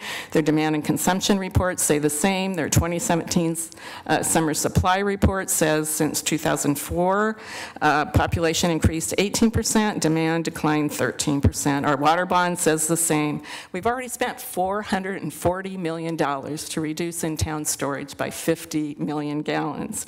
And then how many resiliency emergency backup systems must Portland ratepayers finance? As Michael said, we've spent huge sums to clean up the Columbia South Shore well field to make that available for use. In the 1990s, we acquired wells. In 2005, we acquired the Powell Valley wells. In this last decade, Portland ratepayers alone financed top-secret regional interties with Clackamas and other utilities. As has been said, wholesale customers pay nothing during design and construction. You might consider that 20 years ago, TVWD invested in that filtration plant on the Wilson River. Have they hooked up to it in 20 years? No, they haven't. They've told us for 20 years they're going to leave. Well, that was a poor siting choice. They know that now, so we shouldn't rely on them. Regarding massive turbidity, as you know, it doesn't. Filtration plants don't deal with massive turbidity. That was the problem in Milwaukee, Wisconsin. This last winter, storm after storm after storm, turbidity couldn't have been lower. We've invested, Portland ratepayers, again, not the Forest Service, paid for road decommissioning in Bull Run, so that's reduced turbidity. In 2012, turbidity was caused by dredging in the watershed for a fish project, so of course we're going to have turbidity if you dredge. Devastating fires, like in Denver, shut down the filtration plant. We built multiple helipads in the watershed to address any emergencies. And they've ignored suggestions by the community to guard against target practicing on the edge of Bull Run because they said fire risk was so low. Future regulations, no one knows better than the Water Bureau if there are any future regulations out there. They've put out none. The Water Bureau participated in crafting this rule and the disinfection byproduct rule. There's nothing on the horizon for the next 20 to 25 years. Oh, I have 20 seconds, okay. And a filtration plant in Gresham is likely to be damaged in a major earthquake. We're gonna have conduits and pipes breaking all over. So with chemical adding filtration, yes, we can all enjoy livability if we're just willing to accept a lower quality of life. And I don't think anybody wants to do that. Good. I want to reward you for being the consummate gentleman. Take 30 seconds to make your best case. Sure. Thank you very much. Name for the record also. Oh, sure. You know, I look upon this case as being the reenactment of The Music Man, where the guy comes to town, the instrument salesman, and tells them they have a problem. We have a test here that doesn't differentiate between cryptosporidium. He tells them they got a problem playing pool, and he's got the answer. I mean, if you really to have credibility in this decision, you have to have a test that differentiates between hazardous cryptosporidium and not hazardous cryptosporidium, and otherwise there just is no credibility. Great, thank you. And by the way, the Nobody knows what the Music Man is, but if you talk about monorail, we're all on board. Next three, please. Check it out. Next Thank three you, will do. are Patricia Bellamy, Sharon Miller, and Joe Meyer.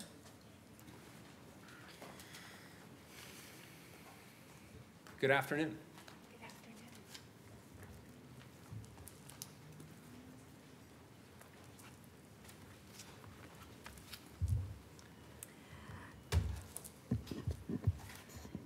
Good afternoon. Thank you for the opportunity to briefly but strongly urge you to take more time in making decisions on how best to provide safe water to businesses and nearly 1 million citizens. My name is Patricia Bellamy. I'm speaking as a Portland resident, and I'm a member of the Oregon Physicians for Social Responsibility, who has provided you with detailed concerns here today. The cost of these options, $100 to $500 million, is staggering. Decisions to spend these funds must be carefully and wisely considered with well-informed businesses and residents. Accurate information, not false claims such as a reported outbreak of human crypto disease or the notion that this $500 million filtration system could or couldn't withstand a large earthquake, must be provided. Public health is at stake, but you are not dealing with an emergency situation. It will take years to complete any of these options. There are questions on how high will our rate bills be as the result of this major expense. Will our wonderful water change from added chemicals? Exactly what chemicals? Will breweries find chemically treated water suitable for our wonderful beer here? Will our decisions in Bull Run remain and protect our wonderful Bull Run water from future development, fire risks, and human contamination? Also, thank you, Mayor Wheeler and Commissioner Fish, for requesting 3 months extension and getting 2. But we need to go to June 2018, as per the Citizens Utility Board Commission has recommended. Please, no action today. Take more time. More public education is needed. Thank you. Good afternoon. Good afternoon. My name is Sharon Miller. I'm a resident of Portland, and I am here to recommend that their extension until June 2018 be followed as recommended by PSR and CUB. I'd like to thank you all for hearing us today in this air-conditioned setting. It's very nice. And also I'd like to thank Mayor Wheeler and Commissioner Fish for recommending a 3-month extension. I also believe strongly that an extension is needed for us to take some time and come to a very well-thought-out decision. Well, we're here on a hot, steamy day with smoke blowing down from Canada, following months of unusually rainy weather, and we're obviously experiencing the effects of climate change. Climate change and our carbon footprint should be taken into account as we consider this plan. The extension until June of 2018 would allow time for not only climate change to be considered, but also input from ratepayers, including the elderly, low-income, and racially diverse residents. The necessity of filtration and UV systems and who should pay for them also needs to be carefully looked at. Scott Pruitt has recently moved the EPA forward in dismantling the Federal Clean Water Act without input from constituents and environmental groups. So I want to particularly thank you for moving forward in Portland, allowing input from these groups and careful consideration. An extension until next June will allow the necessary time for their input and will assure clean water for all. Thank you. Thank you. Good afternoon. Good afternoon. My name is Dr. Joe Meyer, and I love Portland. My doctorate is in physics, so I understand something of the physical world and of complex systems. I'm also a citizen reporter, and I covered the Portland Water Bureau for KBOO News when our open reservoirs were taken offline. Similarities between the events then and today motivate me to give this testimony. And my conclusion is that the Portland Water Bureau is dangerously prejudiced towards building infrastructure and dangerously practiced at manipulating public opinion. 5 years ago, everyone involved from the Portland Water Bureau, City Council, Friends of Reservoirs, and County Health Dr. Gary Oxman agreed that there was no public health benefit in the EPA-motivated projects. Likewise, the proposals that issue today have no public health benefit. You can try to postulate something, however, there's nothing that exists. The simple truth is that 125 years ago, the citizens of Portland constructed a simple and elegant drinking water system. In 125 years of use, no one has ever gotten sick from crypto. For 125 years, our drinking water has been inexpensive, safe, and delicious, the envy of other cities. Back 125 years ago, the citizens of Portland had the ingenuity and political will to control their own water supply. No multinational corporations required. A hurried timeline is another consistent theme for Portland Water Bureau projects. Last time, citizen activists advocated for an extended delay in the LT2 compliance timeline, and the Water Bureau said we had to move forward right away. And I also believe Commissioner Fritz is quoted as saying she felt hurried into a decision. True? Thank you. This time around, the hurried time frame seemed to start with the Portland Water Bureau requesting that the Oregon Health Authority find them out of compliance 7 months before the reporting deadline. Why would they do that? The third similarity is a lack of honest effort at seeking regulatory relief. Rochester, New York worked with their Senator, Chuck Schumer, to push back on LT2 Last time, when I asked Senator Merkley why Portland was spending $500 million to bury our reservoirs while Rochester was not, he replied that local leadership was required and he had not heard from Portland City Hall.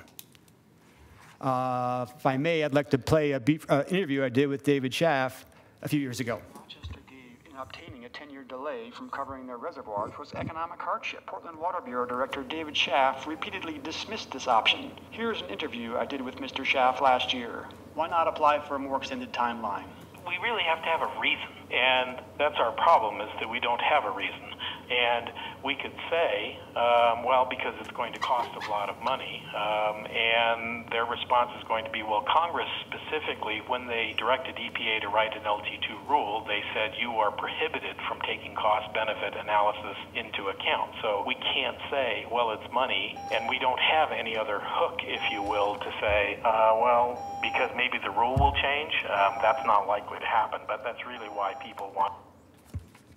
Thank you. So my point there is that you have to be more than skeptical of the Portland Water Bureau. You have to be disbelieving. Thank you. I'm going to ask you to wrap it up, please. Thank you, sir. Appreciate it. Next three, please. The last two who signed up are Steve McCullough and Cherry Lambert-Holmstein. After these two, I'm going to have a few people come forward, and I'm going to ask them to clean up some of the questions, and then I'll turn it over to colleagues to ask them. Good afternoon.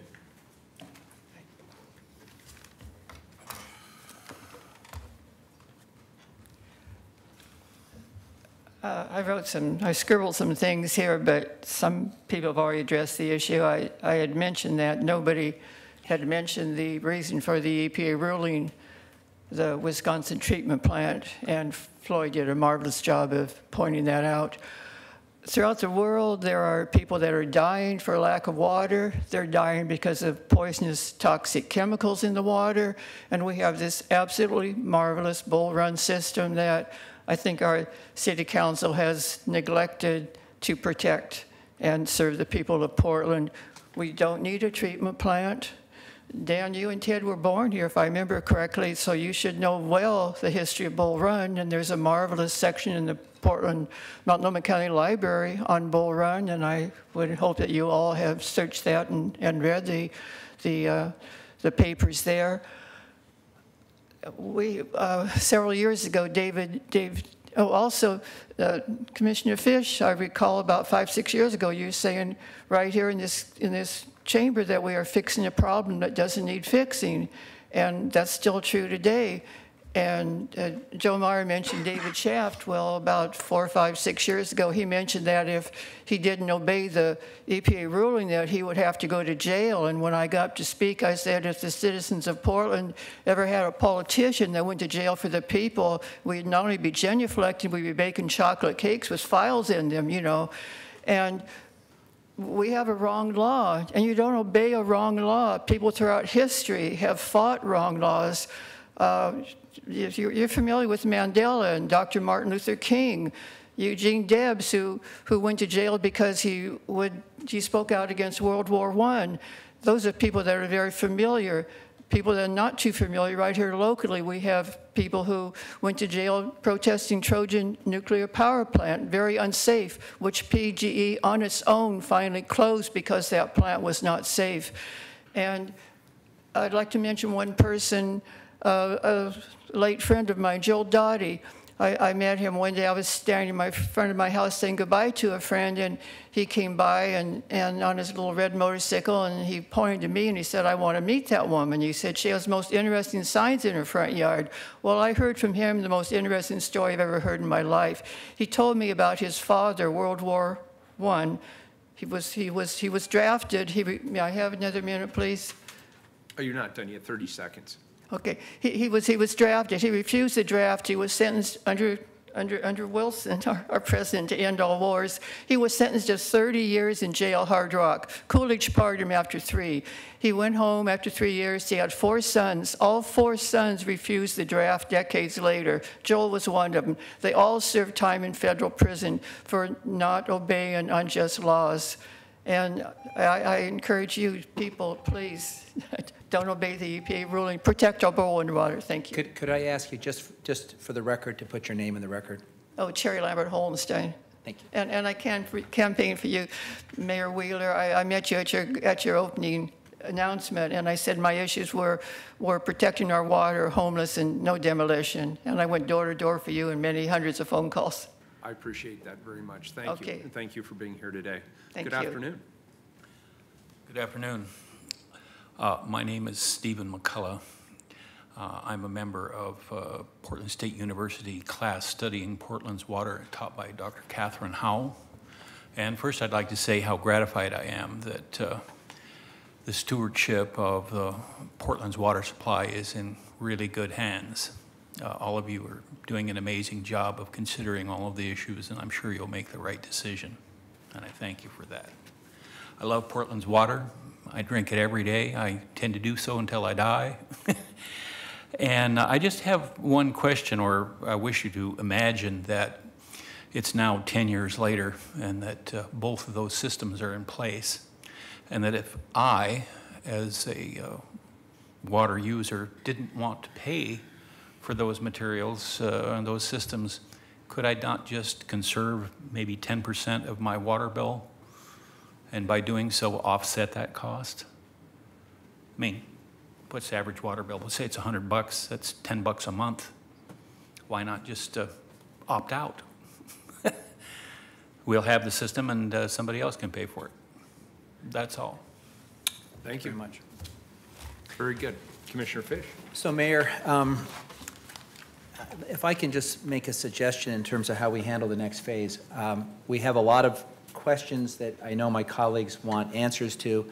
If I may have the next 5 minutes just to address a number of things that I think need to be clarified or whatever, and then we'll bring the panel of experts forward and answer all of my colleagues' questions, if that's acceptable. First, I'd like to invite Janice Thompson back to the table for a second. Janice, since there was some testimony referencing what you've submitted in terms of seeking a delay in June 30th, 2018, could you just clarify the CUB's position on that? Yes, I don't think CUB is not requesting a delay from OHA. CUB is requesting that the compliance agreement with OHA say support filtration, maintain UV as kind of a backup option, that the filtration planning would begin with a scoping period that would help really kind of clarify cost containment opportunities. That scoping period would end no later than June 30th, 2018. At that point in time, presumably, you know, for any number of reasons, the decision to move forward with filtration would continue into the more detailed planning. Okay. However, at that point in time, the city council could, it's kind of giving the city council an off-ramp, if you will, to say, geez, this is just going to be cost too much. We're going to use our backup option. So it is not asking OHA for a delay. It's asking that the client's agreement with OHA include this scoping period. Thank you very much. Next, Mayor, I'm going to hand out Fish Amendment 2 with the suggested amendment by our friends at the Audubon. And it reads as follows. Be it further resolved that the City of Portland will continue to advocate for strict environmental protections, including but not limited to prohibiting logging and limiting access to preserve and protect the Bull Run watershed for future generations, regardless of any final decision about water treatment in the Bull Run watershed. Does Commissioner Fritz, as the seconder on the amendment, have any objection? No. So I would offer this as the substitute Fish Amendment 2. Okay, so Fish Amendment 2 has been changed to substitute Amendment 2. Thank you. Mayor, next I'd like to invite up Yona Akaki. Yona, if you could take a seat at the table. She is the Portland Water Bureau Water Quality Manager. And Yona, were you here for Mr. Fernandez's testimony? I was, yes. Okay. And first of all, would you please describe to the council what your job is at the Water Bureau? Sure. I manage the water quality group for the Water Bureau, which includes overseeing the variance and was also the kind of manager of our application for the variance to OHA. And what is the role that you play concerning our sampling and testing? So, so my role is to make sure that all the sampling and testing that we do meets all of the regulations required by either OHA or by the EPA. So, in fairness to Mr. Fernandez, who took the time to give us written testimony and was very explicit about his concerns, I want to give you a chance just to respond to a couple of these points. He said in his testimony that in January, the Water Bureau Crypto Lab, quote, did not meet industry standards to be certified for sampling. Could you respond to that? Yeah, to clarify, all of our samples in January and in the following months were all sent to a certified lab. It wasn't our in-house lab. It was a lab that's been certified by both OHA and by the state of Oregon. And where was that lab? It's in Vermont. Pardon me? Vermont. Okay. Mr. Fernandez, in his submission, also says, quote, Portland Water Bureau did not allow certification because it did not want EPA, OHA looking over their shoulder, reviewing sampling methods and proficiency standards, end quote. So I'm actually not sure what he was talking about there. I mean, the lab that we used, they're called ASI. They are a certified lab. They've both been certified by EPA and by Oregon, and that is a lab that we've been using for the last 3 years. Our in-house lab recently got certified, and we just started using them last week. He concludes as follows, quote, because there was no outside professional certification, no professional sample oversight, no professional proficiency, and no professional analytical methodology, ... all Water Bureau samples must be rejected at chain of custody. Could you respond to that? Yeah, so again, the lab that we used was an accredited lab, and we used EPA method 1623, which is the approved method for this analysis. Okay, I think that's satisfactory. Thank you very much. Next, I'd like to invite our very first panel to come back. So the director, the attorney, the deputy director, and our CFO.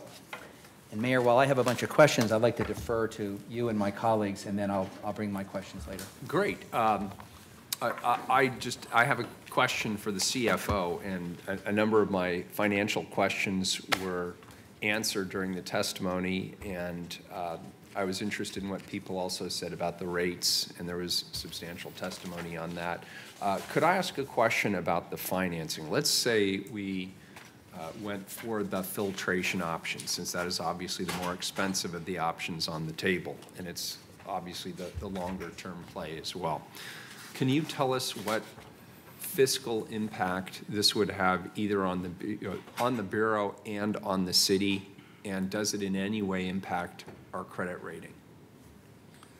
Okay, I'll try to answer that based on the information I have right now, Mayor, and talk first in generalities. You know, we've issued revenue bonds all the time for our utilities, have had a long-standing practice doing that, very successful, and the Water Bureau has issued its first set of revenue bonds, I think, back in 1992. I was a financial advisor on that transaction. They're highly rated at a AAA rating, similar to the city's unlimited tax GO rating. So we start from a point of view of very strong credit ratings and a very strong reputation in the credit markets for the financial management and ability to plan for all of the improvements, including these kinds of improvements. I know that the Water Bureau has done a lot of work in terms of looking at how they would finance and fund this particular project improvement and other parts of their capital plan. Typically, we are in the bond market every year or every other year for the big utilities, planning transactions when needed to fund the capital program.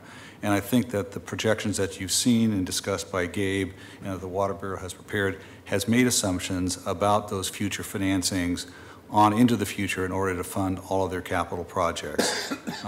Generally speaking, they make assumptions that are at very conservative interest rates that are substantially above current market because we don't know what the future market conditions might be. So I think there's a lot of work that's been done about how we would do that. You asked a question, what impact might that have on our credit ratings? Right, and I assume the answer is none, but I want to make sure I hear from you. It's a revenue bond, and therefore the limiting factor would be the ability of ratepayers to be able to pay the increase to service the bonds, but I wanted to make sure I understood that. That's correct. We have very high standards that we plan for in terms of producing what we call debt service coverage, or what the bondholders see as revenues available to pay debt service. That's a key factor. So is there a delta on top of what your projections are for the capital costs? In other words, are you holding a reserve, and I'm putting a little bit of an air quote around that, but is there any reserve requirement? I'm not sure if I understand the question. So in the case of a general obligation bond, that's backed by the city's general fund. Correct. And if the state issues similar bonds, it's backed by the state's general fund. And obviously, the bond rating agencies would require some cushion in the general fund to account for risk to those bonds that have been issued to ensure how much you put in that cushion impacts your bond rating, because more of a cushion means you're more likely to be able to service those bonds. Is there any similar mechanism built into a revenue bond in the case of a utility infrastructure investment? Yes, there is. How does that work? Well, we have a variety of different reserves and planning standards. We have operating reserves that are established to take care of cash flow needs of the water or sewer utility. We plan to produce enough revenue to pay debt service on bonds and an additional margin above that. And we have different planning standards for both water and BES, and it depends on whether we look at all of their bonds, first lien, second lien combined. But those planning standards could be 1.75 times or higher than the actual debt service payment that's due. So those are all very important factors that factor into the credit rating. Another thing I think is really important to take into consideration is that when we're looking at large capital programs for these utilities that do put a lot of stress on rates, which ultimately affect our ability to produce financial results that sustain those high credit ratings, the rating agencies are very concerned about whether we've taken down all the risks associated with our operations. And I think part of the discussion here in the story will be when we make choices about how we're going to protect and deliver safe, reliable, ample drinking water on into the future, if there is an option that doesn't provide as much resiliency, that could become a factor that the rating agencies will look at, because we won't have necessarily covered as well all those future risks, because they're going to be very concerned about whether we've complied not just with what we see today, but what we see tomorrow. So those are other factors that come into play. But generally speaking, we're pretty well aware of that. We plan for that, and we've had tremendous success with large capital programs at delivering results that have maintained those high credit ratings. Very good. And I assume that as we talk about estimates today in the context of this conversation, and we're really only at the resolution phase of, as some people have said, a multi-year project, that estimate should be taken with a significant grain of salt, I would assume. I would assume so, and I'd let Mike and his engineering folks talk more about the level of the confidence level associated with the estimate at this point in time, but I would expect. I would like to hear that, and while he's giving us an answer on that, I'd like you to think about what strategies, and I know we currently have strategies in place to protect low-income ratepayers and fixed-income ratepayers. Are there special plans in place in the event that we go through with a capital construction project of this magnitude backed by ratepayer, by utility rates? Is there a plan in place for low-income or fixed-income ratepayers? And Mike, I'd love to hear your thoughts on the confidence level around the estimates currently on the table. So the estimate for the UV plant, which is designed and needs to be updated, is what I would call moderate confidence level in the city's parlance, Mayor Adams' old set of rules, which to me is a good estimate. I've brought estimates to council to construct with that. Anytime you involve heavy earthwork, you know, there's risks there. No matter how many holes you poke in the ground to explore, you only know what you drilled into, and you don't know anything else. The confidence level, the 350 to 500 million, the fact that you've got that wide, fat range is a low confidence. Many of the things that Janice mentioned, and to an extent Colleen mentioned, are things that we would do in the normal design process. The way this thing should go, if we don't choose UV, if you choose filtration, is we need a planning study that takes probably 1.5 years to do the study and 5 months to procure the contractor. And that planning study's focus would be, there are 4 or 5 different types of filtrations. That's not what we're talking about. You need to figure out which one is the best for our water. And then everything follows after that. You have a planning study, then you have a design. If we did it somewhat like we did the Hannah Mason pump station, we have a variety of advisory groups and people that are involved that we brief and interact with. Lots of opportunity for public education, public participation. Would heavily involve the pub and the cub as we do in all these large projects. One of the challenges right now, and even in talking about this, is that one of the outcomes of the 2008-2009 period is we were enjoined from studying filtration plants. So we don't know as much as we would like to know, and we would be basically starting off with a design. And I think many of their questions that they've asked would be answered in the course of doing that. So the low confidence estimate, the short answer is that's what I would call the range of numbers for filtration, and that would be expected. It's low confidence. Very good. I appreciate that. And I don't know, Ken, if you had any additional thoughts on the ratepayer protections. Yes, Mayor. And water and sewer both have programs to assist low-income households. They've had that for years, and there have been modifications to that. One of the thoughts that I've had, and I've discussed with the Water Bureau and others, is that when we are faced with these large capital projects that are designed to meet a regulatory requirement or correct a deficiency, we end up, for an extended period of time, of having rate increases that are substantially above, in some cases, above inflation. And, you know, through an interesting kind of mechanism of city finance, the utility license fee is applied to those inside city water sales regardless of whether they're at inflation or higher. And it seems to me that in a situation where we're struggling with the need to make improvements to protect the water supply, but we also want to be mindful of impacts, is that the general fund shouldn't be an unnecessary beneficiary of that important correction in ratepayer action. And that maybe what we want to do is develop a policy or program that would capture that excess above some baseline and devote that to an expanded ratepayer relief program.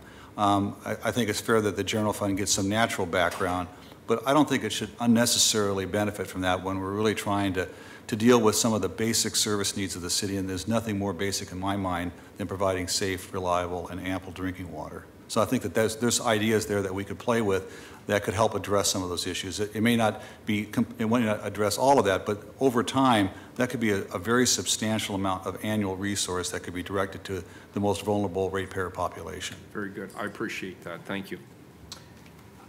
I have some questions, but I'll defer to Commissioner Fritz? Well, I want to first of all thank everybody for such a really wonderful hearing, and in particular Commissioner Fish for your leadership of this. And just to state that when we had the work session several weeks ago, I was thinking that we would do the less expensive option as we had in 2009 and then went for the variance. The new information that I've had just since getting back from England about 36 hours ago, there's a lot to be considered here, and specifically, Commissioner Fish, with your work setting up the Portland Utility Board and with their advice that they would like some more time to look into the specifics. I'm just wondering, well, it says specifically the board recommends the Water Bureau spend time extension educating residents as to the types of chemicals or additives that would be used, how they may affect the current treatment regimes, and the potential health and environmental safety impacts of the different treatment technologies. So I know that you are you are all wanting to get on with it. I think we all agree. I would venture to suggest that we do need to treat, that we're out of options for variances or anything else. So that, I would suggest, could be one of the outcomes of today's hearing. I would really like a little bit more time to hear more and to get more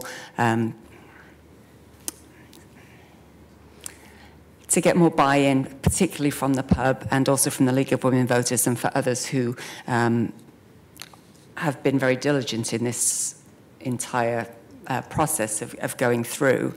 And that I think we could get some more answers, obviously not all of them, in the next 60 days, but we could have some of these things like what you just suggested, which sounds like a fabulous idea. We could have better understanding of what it would do for rates and for the low-income folks.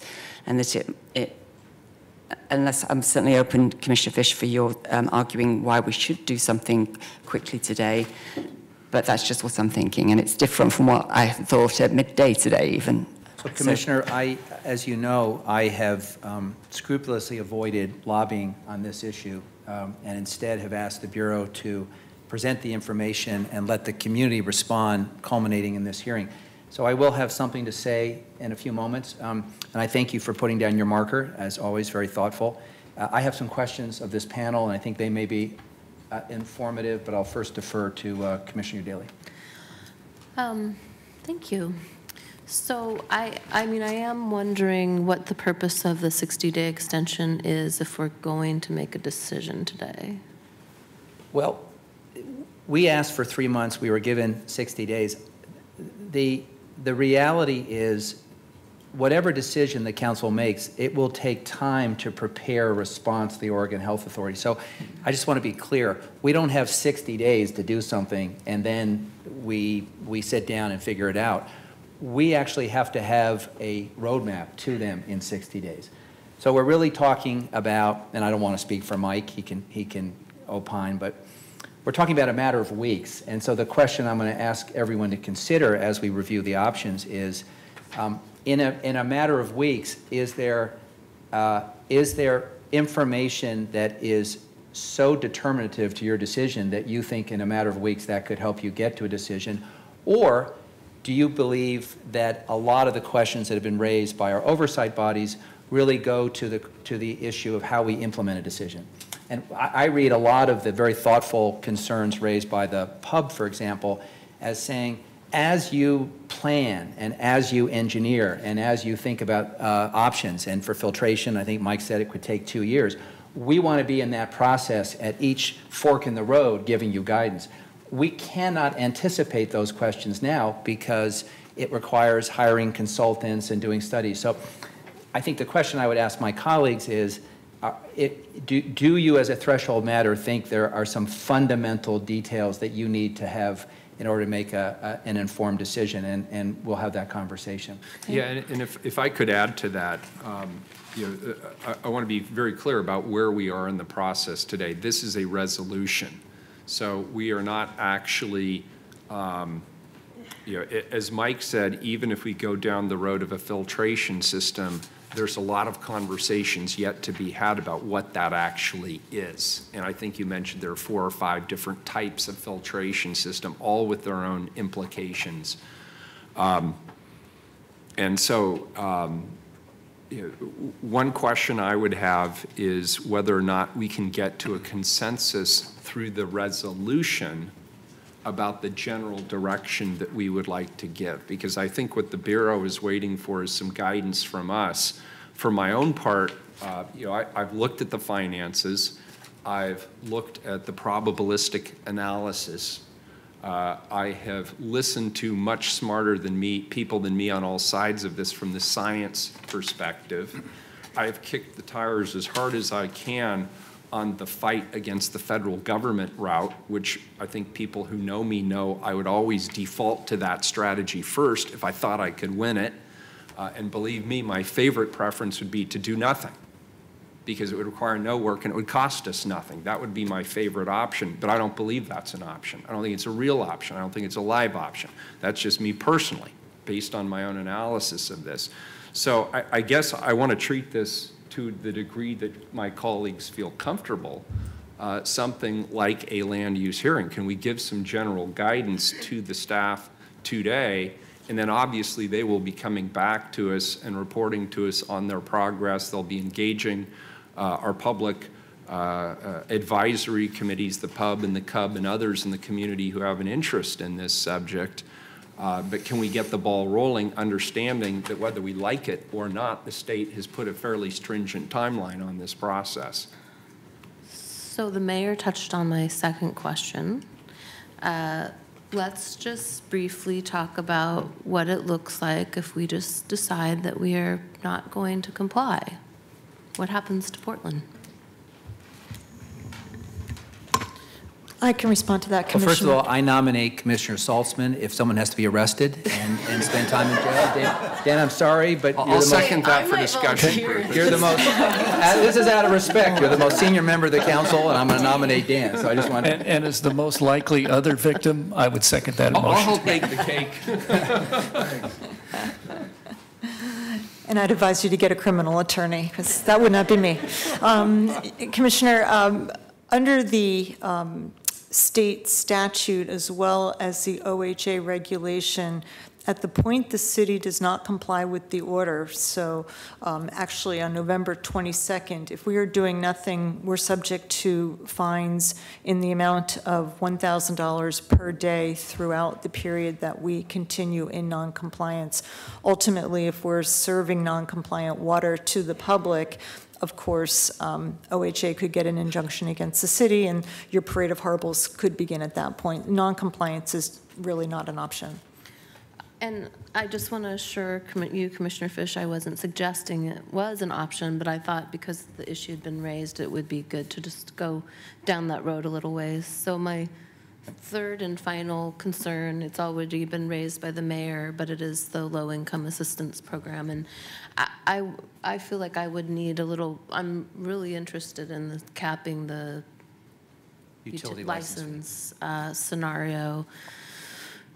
I just would need a little more assurance that we're really going to do that and what it would look like and how many people we'd be able to help and how we get to those how we get to those residents who are renters that don't have their own meters, which I've had initial conversation with Commissioner Fish, but we know that there are thousands of low-income renters in the city that currently wouldn't qualify for the program, but it sounds like they might if we did the license cap. Commissioner, could I respond to that for a second? Yeah. You have made it very clear to me and the mayor that this issue of the impact of increased rates on low-income vulnerable tenants is fundamental to you. Through this process, this idea of capping the utility license fee and creating a pool of general fund resources has come up. The advantage of that is we're not constrained by some of the nexus arguments that we have to have with ratepayer dollars. And currently, our discount programs run with a meter. But as Commissioner Udaley notes, many of the people who need the discount, who are in unmetered apartments and multifamily apartments, are not reached through our current programs. I think that whatever path we choose, this concept of capping the utility license fee, creating a pool of money, which is general fund money, which by definition is more flexible, could lead to a breakthrough in our thinking of how to address this problem, because I think we would have the flexibility to create a program which looks more like an entitlement program for low-income people with general fund dollars, which is different from our current program as through the with rates. So that is at least something, that is a number of, there are a number of options we could consider, and what I would recommend, regardless of what choice we make, is that through the budget process, we ask the Bureau to come forward with suggestions. But we don't exactly have a lot of excess general fund, so it would then be competing with housing dollars and such.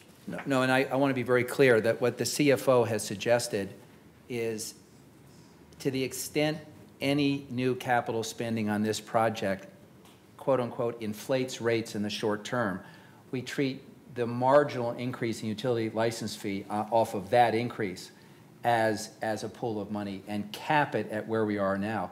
That's money that is directly raised because of raising rates on people to cover an unexpected capital expenditure. And so I think that's different. That's not money that's currently in our 5-year forecast. But it's new money that could be spent on housing. It is. Well, I mean... Let me come back, though, if I could. I have just a few more questions just to hopefully clear up some issues on the record.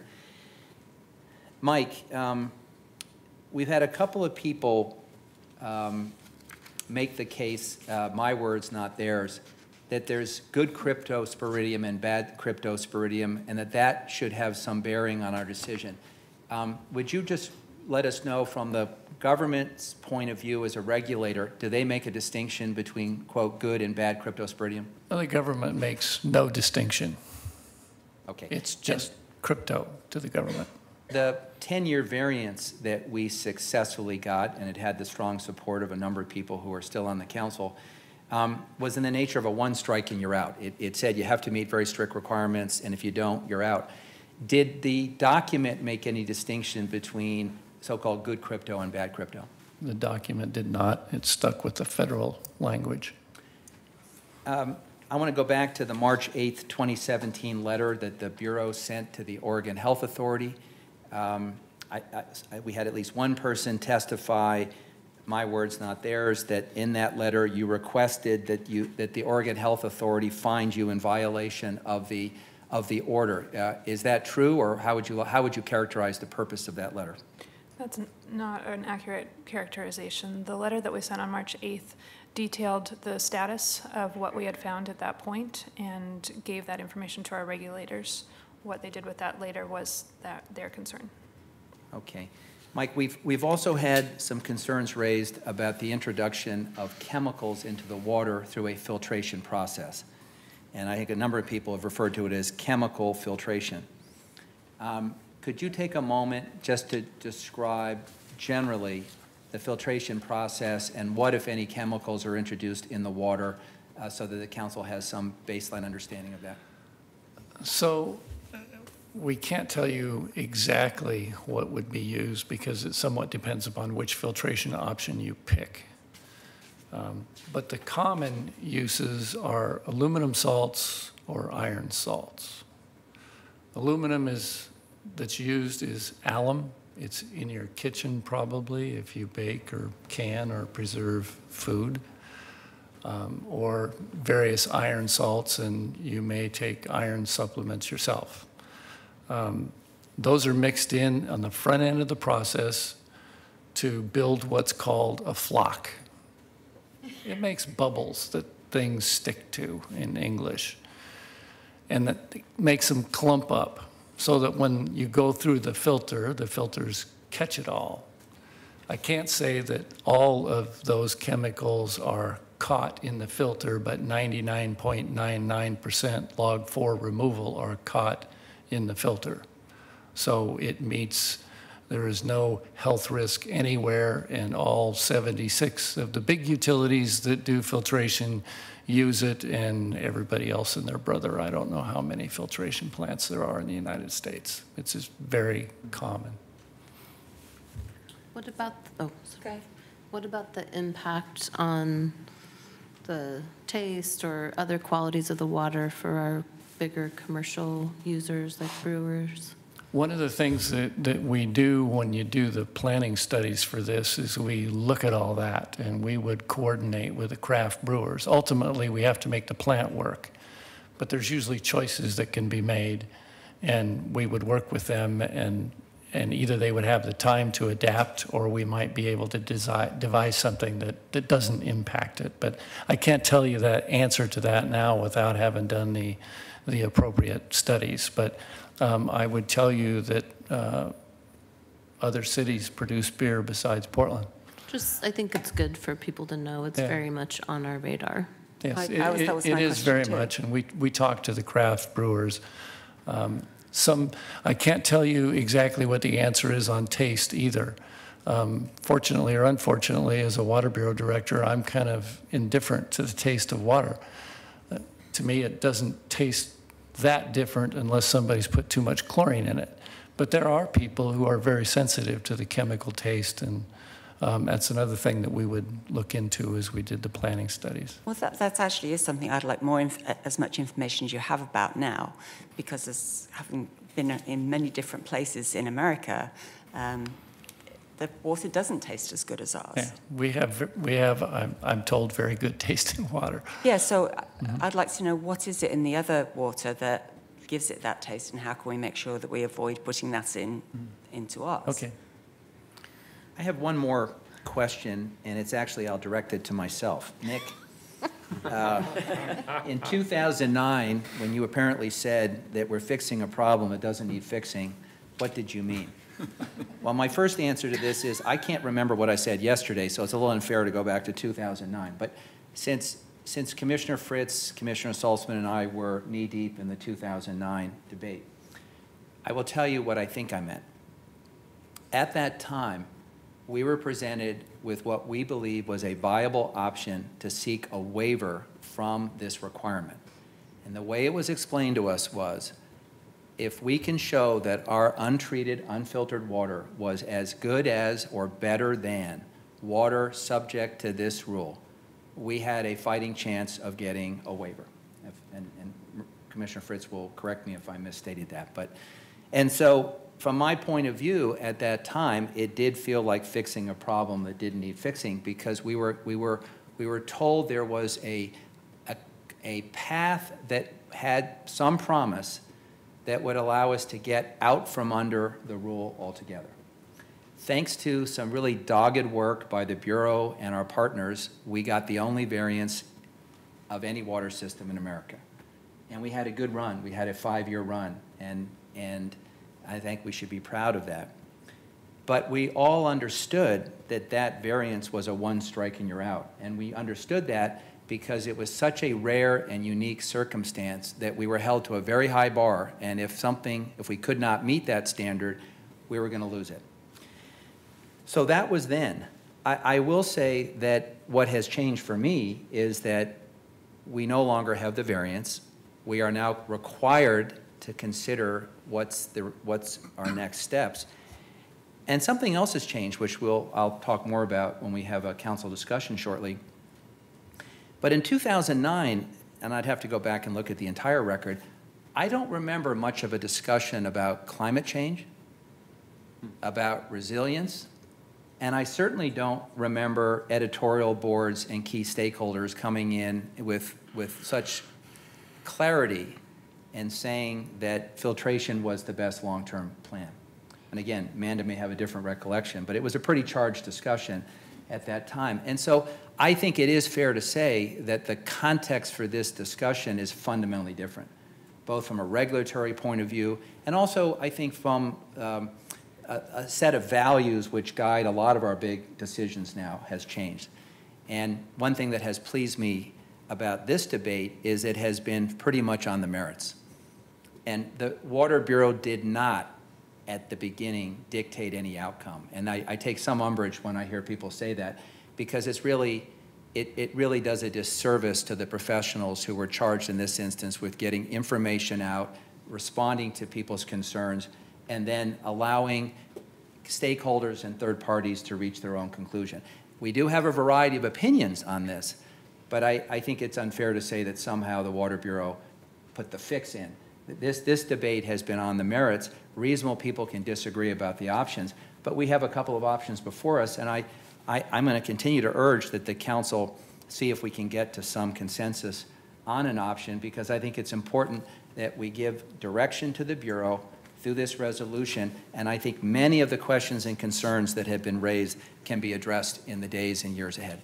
So, Commissioner Fish, to that point, I believe by virtue of the resolution before us, we have already come to a conclusion, and please tell me if I'm wrong, I know you will, that we have already eliminated the do-nothing option.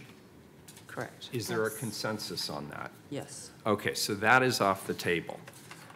So let me ask this. Could people come to a consensus, or do you believe you're in a position today to come to a consensus between either the UV option or the filtration option? Can I without telling me what it is, can you just tell me? Yes. Yes. No. So we have four yeses and one no. And may I expand yes, on please, that? Commissioner. I believe first. I can get to a consensus. I'm just concerned about making this decision in August when people are out of town. Just remembering, Commissioner Fish, that the hearings we had in 2009 with both chambers packed and generally a lot of engagement. This is a huge amount of public money, whether it's rate money, general fund, whatever. It's a very large amount of money. And with our pub and the CUB and the Oregon Physicians for Social Responsibility, who were a big part of the advocacy back in 2009, all of them saying, could we please have some more time?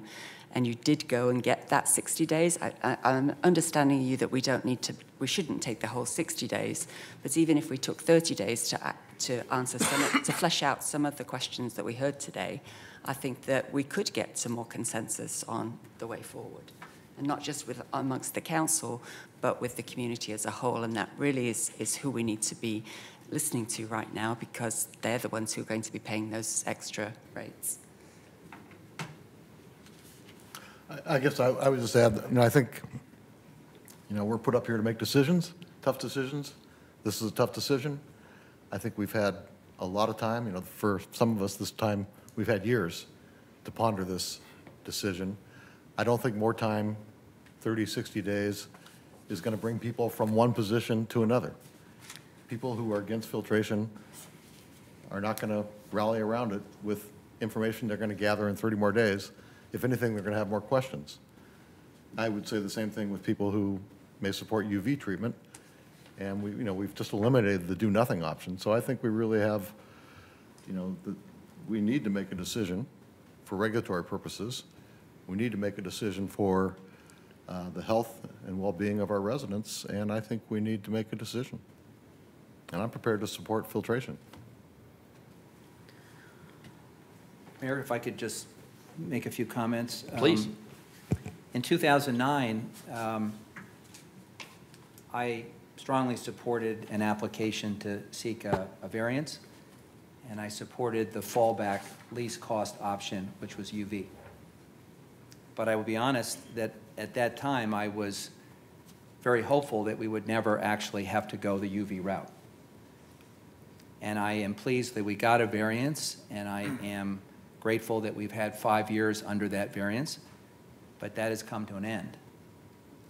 When we had the work session a couple of months ago, Mayor, we had a pretty robust conversation, and during the course of it, you and the director were kind of kicking around a third option. And I know it would be unfair to call it your option or his option, but...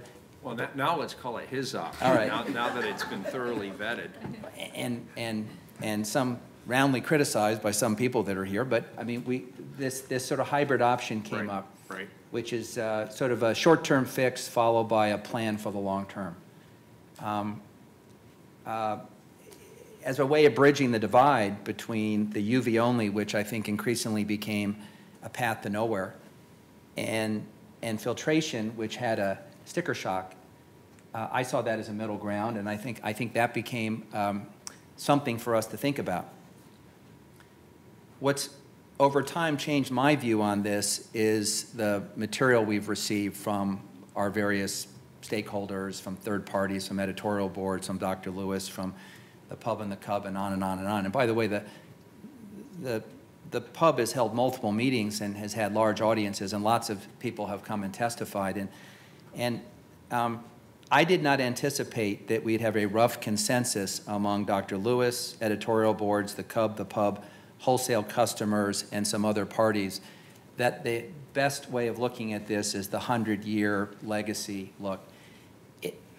In some ways, what I didn't anticipate is a conversation that began as how do we deal with the threatened loss of our variants and the need to address cryptosporidium morphed into something else. And it became a conversation about what is our responsibility to protect the long-term health of this system that we're stewards of.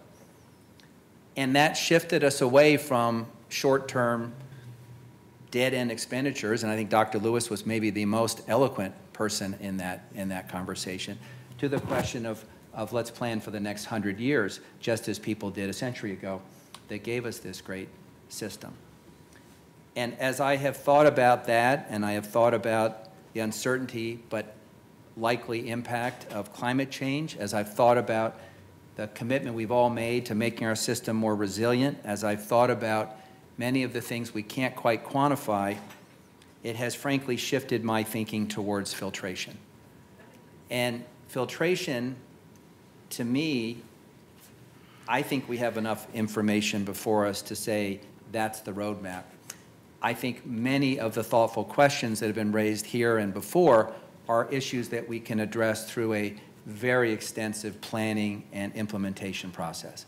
And what I've heard the Pub say loud and clear, and also the Cub, is that they want to be full partners in every phase of the decision making. And you have my full commitment on that, but one of the things I was hoping with the 60 days is we could actually map that out. So you would have clear understandings, we'd have mutual understandings of how we consult with you, at what frequency, what kind of information, and at every kind of key fork in the road, you'd have a chance in a timely fashion to weigh in.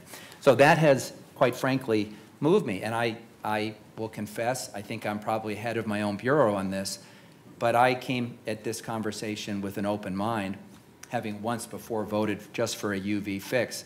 And frankly, I think for all the reasons that people have testified to today, I think we need to think 100 years and not 20 years forward. So Commissioner Fish, if I may give my perspective, I did during the work session put on the table what I'll call now the hopeful suggestion that we could do UV today and that some percentage of that construction would actually be laying a foundation towards the longer-term solution, and that there could be some mechanism by which we begin saving for that longer-term solution. In other words, if you look at the probabilistic analysis, do the saving in the early years when the probability favors the UV investment on a dollar per output basis, and then when we're teed up and ready to go, all we had to do was add steps 5 through 10, and we're good to go with filtration. Unfortunately, it just doesn't work that way. It doesn't work that way from a scientific perspective, and it doesn't work that way from a risk perspective, and it doesn't work that way from a fiscal perspective. So as much as I wanted that to be the more pragmatic middle road, it just doesn't pan out from my perspective. So I am prepared today to move forward with what I think is the only reasonable option left on the table, which is some flavor of filtration to be determined, and there has to be a lot of feedback and input back to us in terms of what the right path is. And so I am prepared to call the question today, but I want to respect what Commissioner Fritz has said. I want to hear from Commissioner Udaley as well. Well, Mayor, I just add that I also was born and raised here, and I don't relish the thought of the taste or any quality of our water changing, and I would prefer not to have to do filtration. But the fact is we've lost our variants, and someone else has set a standard for public health and safety that we can't flout. It would be absolutely irresponsible for us to leave the city open to the liability of $1,000 a day and whatever other penalties may come further down the line. I went through a similar thought process, although in a very concentrated period of time, since I wasn't here in 2009. At first I thought, well, let's just do UV because it's the cheapest option and it fixes this one problem that we have, right? But I think we probably all agree that that crypto problem isn't really a problem. So it's a problem in that we've lost our variants, but it's not a real threat to public health. And so it's really just one step beyond fixing a problem that doesn't exist. Sorry, what are we calling the other option? UV plus. Filtration? The filtration. Or filtration, sorry. Okay. STIRS yes. option.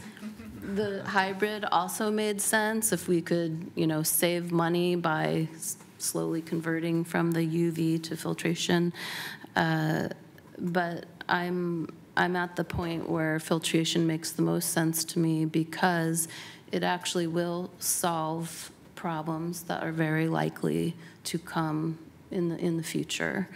And you know, like I said, I'm really concerned about low-income ratepayers. I am going to be working on stemming the tide of cost burdening and displacement and homelessness the whole time I'm here. So keeping people in their existing housing is very important to me and I think to the whole city. So I'm really serious about wanting to hear a lot more about that and know that we're doing as much as we can to kind of mitigate the impacts on low income and also to stabilize rates for everyone because, you know, frankly, my water bill seems a little high.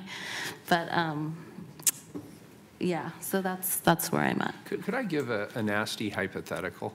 So let's say we said yes to filtration, and then we get 5 months into this process, and we start tightening up on estimates or unforeseen problems come up. What happens?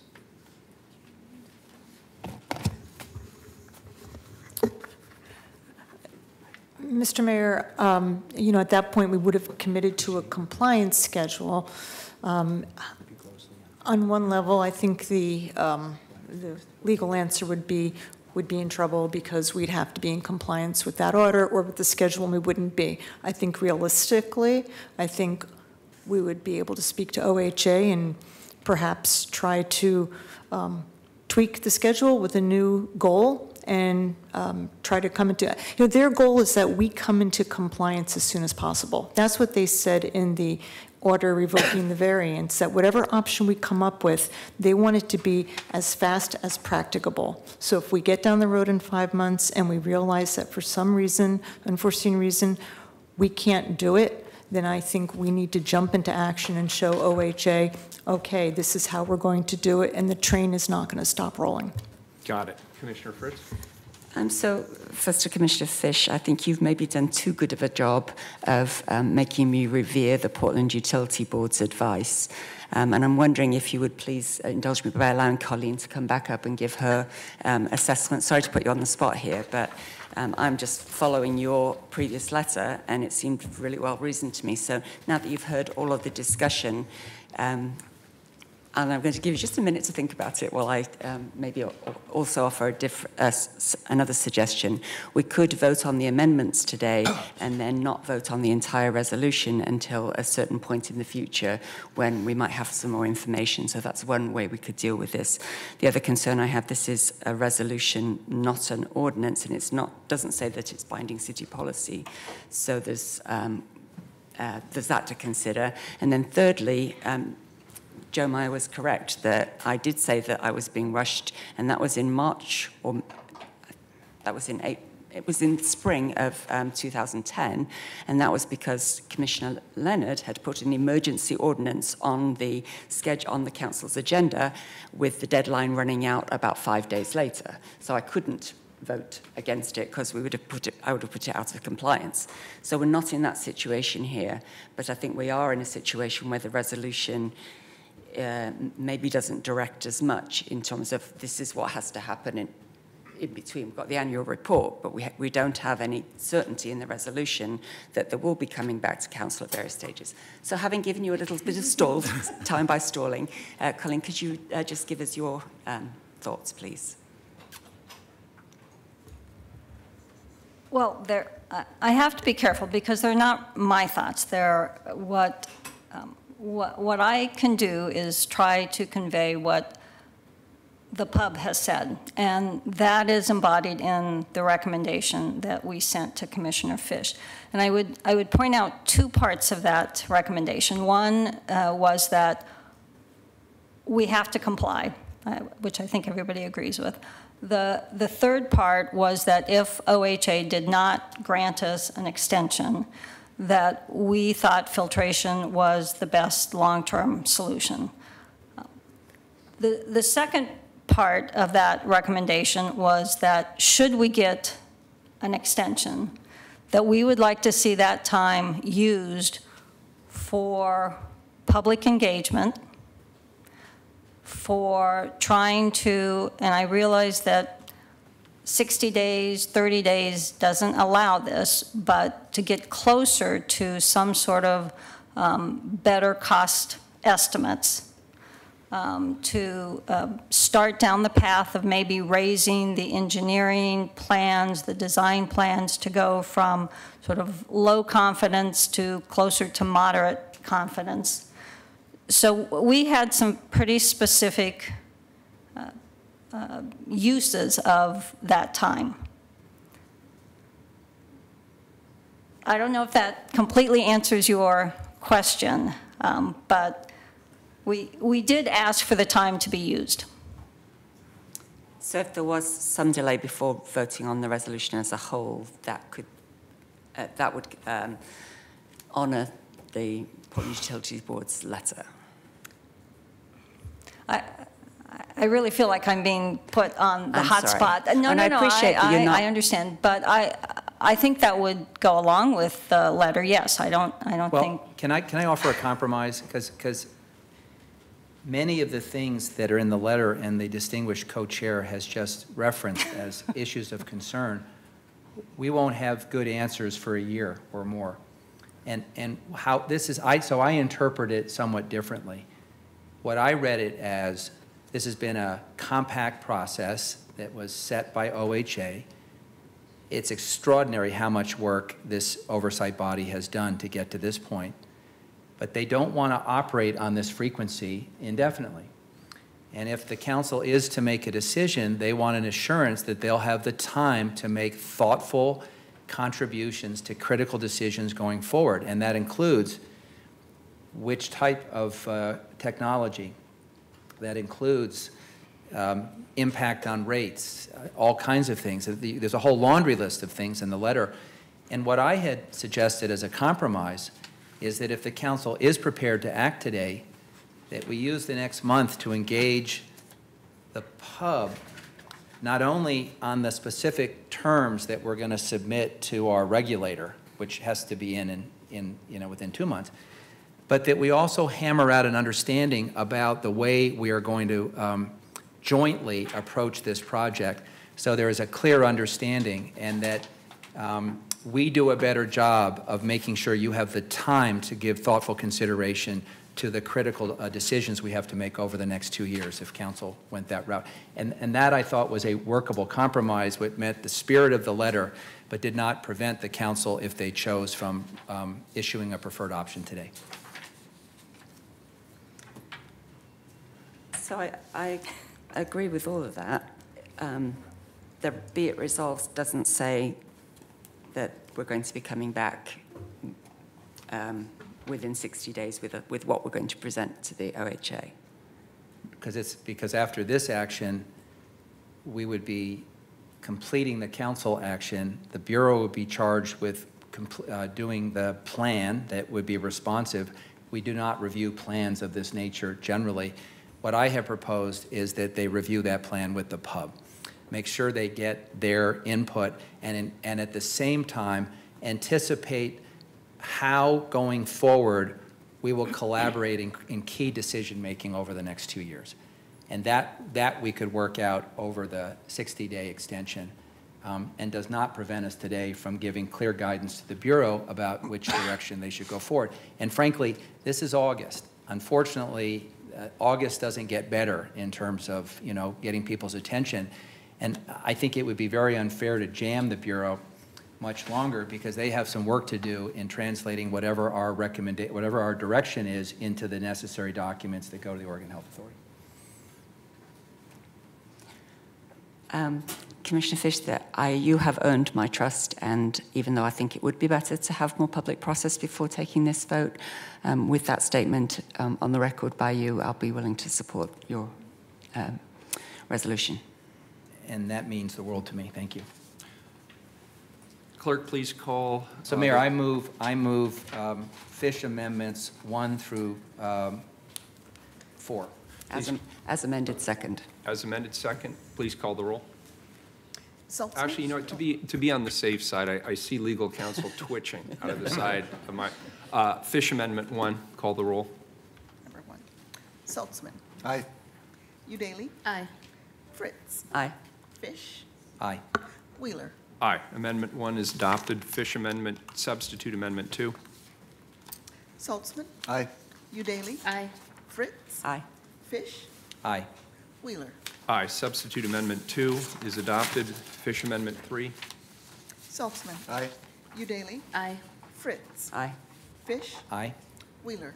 Aye. Fish Amendment 4 is adopted to the main motion. Any further discussion? Mayor, before you call this Commissioner one, Fish. may I suggest that any... We have 3 or 4. The last vote was on 3. And So we we have to do 4. Oh, it was. I apologize. Fish Amendment 4. Saltzman? Aye. Udaly? Aye. Fritz? I'm useful occasionally. Aye. Fish? Aye. Wheeler? Aye. Fish Amendment 4 is adopted. Commissioner Fish? So now we have adopted all the amendments, and so is there now a final vote? Yes, on the main motion, the main This resolution. is where we'll have a chance to make any final comments. That is correct. Okay, thank you. Please call the roll. Saltzman? And this main resolution puts us on record in support of filtration. Correct. Correct. Okay. Well, great. I think this is the right decision, given, I think a lot of us believe, we should still merit a variance, and I'm not totally convinced we shouldn't, but I am convinced that that case is now closed, and that option is not available to us. So I think the direct filtration is the best option of the two choices we have. I do have concerns about its costing more, but I'm also realizing that it's not, it could be $350 million, it could be $500 million, hopefully not more. I purposely didn't offer an amendment not to exceed $500 million, although I contemplated that. I think that this will serve our ratepayers and all the people who enjoy Bull Run water throughout our region as a long-term investment in their safety and the safety of a resource that is truly irreplaceable, and that it really is our Bull Run resource. So I think this is honoring the needs of the most people, and with all due respect to those who have concerns about it, I think we will answer those concerns in the process of designing and executing, and designing, constructing, and operating a filtration plant. But it seems to be the best option to me, and I'm pleased to vote aye. Udaly? Earlier, a gentleman expressed concern that I had missed testimony from the Physicians for Social Responsibility, and I just want to let him and everyone else know that my office actually met with representatives from that organization and that I am well aware of their concerns and wishes. I would also like to point out that commissioners are humans like the rest of you, and they have human needs, and I was attending to a human need. So being away from the dais for less than 10 minutes during this lengthy hearing was not meant as any disrespect to the people who were testifying during that little break of mine. He also mentioned that he voted for me, and I feel the need to point out that, you know, well over 100,000 people voted for me and everyone else that's on this dais, and a single vote that is not in accord with your position, I hope would not negate that vote in your mind, because it is literally impossible for us to vote along with all 1,000 plus people who put us here. And I just encourage everyone to watch and evaluate us based on our overall performance. So I want to thank everyone for the presentation. Thank Commissioner Fish, who did a great job just providing copious amounts of information and generous briefings, and really being supportive and encouraging of me to come to my own conclusion. And I'm happy to say that my conclusion is aye. Fritz. Well, this certainly has been a long process, and I do think back to 2009 when the motion, the ordinance on the table was to build the filtration plant, and at the last minute, literally, Commissioner Leonard substituted it for an ultraviolet treatment because my colleagues who were there at that time and I felt very strongly that we didn't need anything, and so why would we build a $500 million plant if a $100 million plant would do. Then, as now, the ultraviolet really doesn't do anything for Bull Run water. So, to build an ultraviolet system might make some people feel better and might get us in compliance, but it would be a complete waste of money. And I do disagree with the Portland Business Alliance that said do that and then think about doing the filtration later. We know that filtration will do more than nothing. I was very pleased to see actually that the price tag on that has not gone up since 2009. The estimate is still $500 million. So I'm very proud of having delayed that investment during the recession when everybody was scrambling to make ends meet. And now we do have the opportunity to look forward and to figure out how are we going to help low-income ratepayers. How do we do that at the same time as supporting all the rest of the things that the general fund needs, including housing? What do we want to buy and how do we want to pay for it is always the question here. I would have preferred to have had more public process on this. As Commissioner Fish rightfully notes, it's very hard to get any attention in August, and yet we've been given that timeline by the Oregon Health Authority, and so we have to make a decision. This is, though, a preliminary decision, and we will certainly, I know that Commissioner Fish will have a lot of process and doubtless many very long items at council where he and the Bureau will go through every last detail, in which case I may need to take a human break, as sometimes happens. So that's different from 2008 when there wasn't the public confidence in the Water Bureau and there wasn't the leadership of Mike Sturr and Commissioner Fish. So I'm very grateful to everybody who's participated in this. I believe we'll get to the right place in the end. Aye. Fish. Well, I want to begin by thanking my colleagues. First, to our mayor.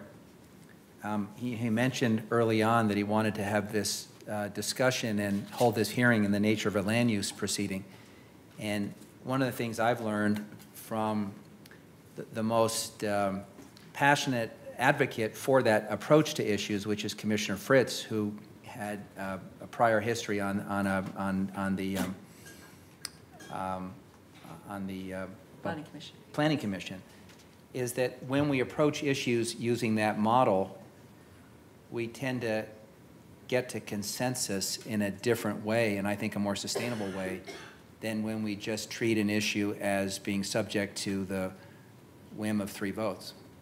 We can do our business by saying there's 3 votes and let's drive it, but that's not as satisfying as bringing the entire council around a hard decision. And Mayor, we've had some hard decisions in your first 6 months, and my recollection is most of them were decided on a consensus basis, so I appreciate the leadership style. I appreciate my colleagues for taking the time to really sift through the information and the details, and I think it's fair to say that Commissioner Fritz and I had to travel the farthest on this, because in 2009, we had clearly defined positions, and I was very proud to join her, and in fact, she was the reason that I I joined a majority sentiment on UV. And at the time, a commissioner in charge of the Bureau disagreed quite strongly with that decision. So it was a very difficult decision, but ultimately Commissioner Fritz's view persuaded me of the merit of that position. But I will say that during the time that I've had the Bureau, and the Bureau has had some significant challenges and headwinds that it has faced during my tenure, hopefully not because of my tenure, or exclusively because of my tenure, Commissioner Fritz has been a great ally and has helped me navigate some very tough waters, and I want to thank you for that. And to Commissioner Saltzman, who probably hopes he never has to have this issue come before us again, because as a former commissioner in charge, he's been through many of the iterations. I just thank you, Dan, for the steady and thoughtful approach that you brought to these issues. And to Commissioner Udaley, you have my deep commitment that we will work with you and the council to mitigate the impact on particularly rent burden residents of our community. In the editorials that I read leading up to this discussion, I noted two themes, a number of themes, but two that stuck out at me. Because really the editorial boards took the issue before them and they made it a much bigger, and they took it to 30,000 feet. They got us out of the crypto debate and looked at it more broadly. But I thought there were two challenges running through the editorials I read. One was a question of whether government can still make the hard decisions, and a question about whether we had the capacity and the will to do that across levels of government. I'm not just talking about DC, but at the state level and the local level. And two is, are we willing to plan for the long term, or are we going to continue to engage in short-term thinking? And I must say, I found both of those arguments caused me to reflect on my role on this council and what I want to leave for my kids when I'm no longer on this council. A lot of work has gone into this over the last 10 weeks, and in a perfect world we would have had more time, but I could not be more proud of the Water Bureau team, and I want to thank the director, the deputy director, and all the professional staff and all the line workers for all the stuff they did. And as my colleagues know, you don't get to put aside all the other things on your plate when something like this lands on your plate, and this was an unwelcome development this spring. And they have a very heavy lift, but on top of everything else, they rose to the occasion, as they do time and time again, and I want to thank my team. I want to thank Dr. Lewis for being such a great partner. He has the great virtue of being able to communicate public health issues in a way that most Water Bureau people and leadership don't do as well. He has a clarity of thought, he has just a demeanor, and he has a credibility when he speaks to public health issues, and I'm sure from time to time we'll find areas of disagreement, but I'm just so proud to call him our partner. And he's a class act. Before he weighed in on this, he actually reached out to me and said, do you mind if I end up coming down on a recommendation that may be inconsistent with whatever the Bureau lands? And I said, I insist on it.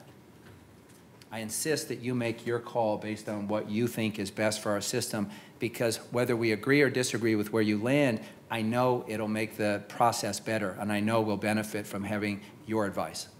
And that's what he did. And I think your letter and the thoughtfulness in which you crafted your letter had a huge impact on thinking by all the actors in this process. And so I thank you, Dr. Lewis, for doing that. I want to thank the pub and the cub. I've been on the council for 9 years. I've seen effective and ineffective oversight bodies, and I think I know enough now to know why some were effective and some weren't. And I think it has to do with leadership, it has to do with staffing and resources, and mostly it has to do with whether the council is willing to engage as partners, the oversight body. And I think we have a chance with the cub and the pub to take it to a much higher level going forward of citizen oversight, which ultimately means we'll be making better decisions. And so I thank you for that. And finally, I want to do a shout out. I want to thank Ken Rust and Karen Moynihan. Ken is a terrific CFO. A number of us fought to have that position reinstated, and I think you see why. And Karen managed to balance all the work she's doing, and she got married. So talk about a trooper. And thank you for that. And finally, I want to thank the people on my team, Sonia Schmansky and Todd Lofgren in particular. These are really hard issues, and there's a lot of stuff before council right now, and this week will probably be one we'll look back and say, oh my God. But they help me do my job at a much higher level, so I'm very appreciative of the work they do. And I also appreciate everyone who took time to testify before the pub, the Cub, sent emails, letters, came here today, whether you agreed with what we're doing or you vigorously disagreed. I don't remember a time where we had such a hard issue and we had so much thoughtful input. And based on what I've heard, I believe this is the responsible approach forward, and therefore I will support it. Aye. Wheeler? As a courtesy, I should have let Commissioner Fish go last, and I apologize. I'll be brief.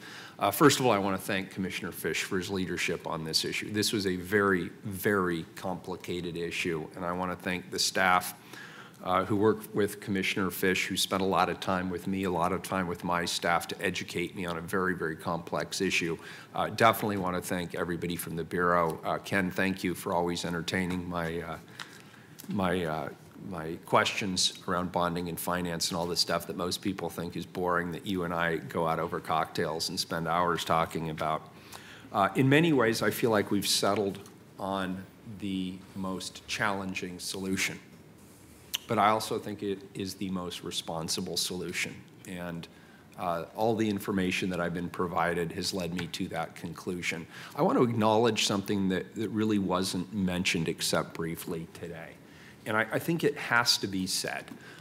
There's a sadness that goes along with this decision. We're leaving something behind. We're leaving part of our hard-fought past behind. Similarly, as when we built the bridges over the Willamette River, we left behind the ferries. And there were a lot of people, my grandmother lived long enough that she could remember that. And she felt that the community, in some sense, had obviously made the right decisions and had made the responsible decisions, but she still felt a sense of loss at what we'd left behind. And in many regards, Commissioner Fish, I feel the same way about this decision.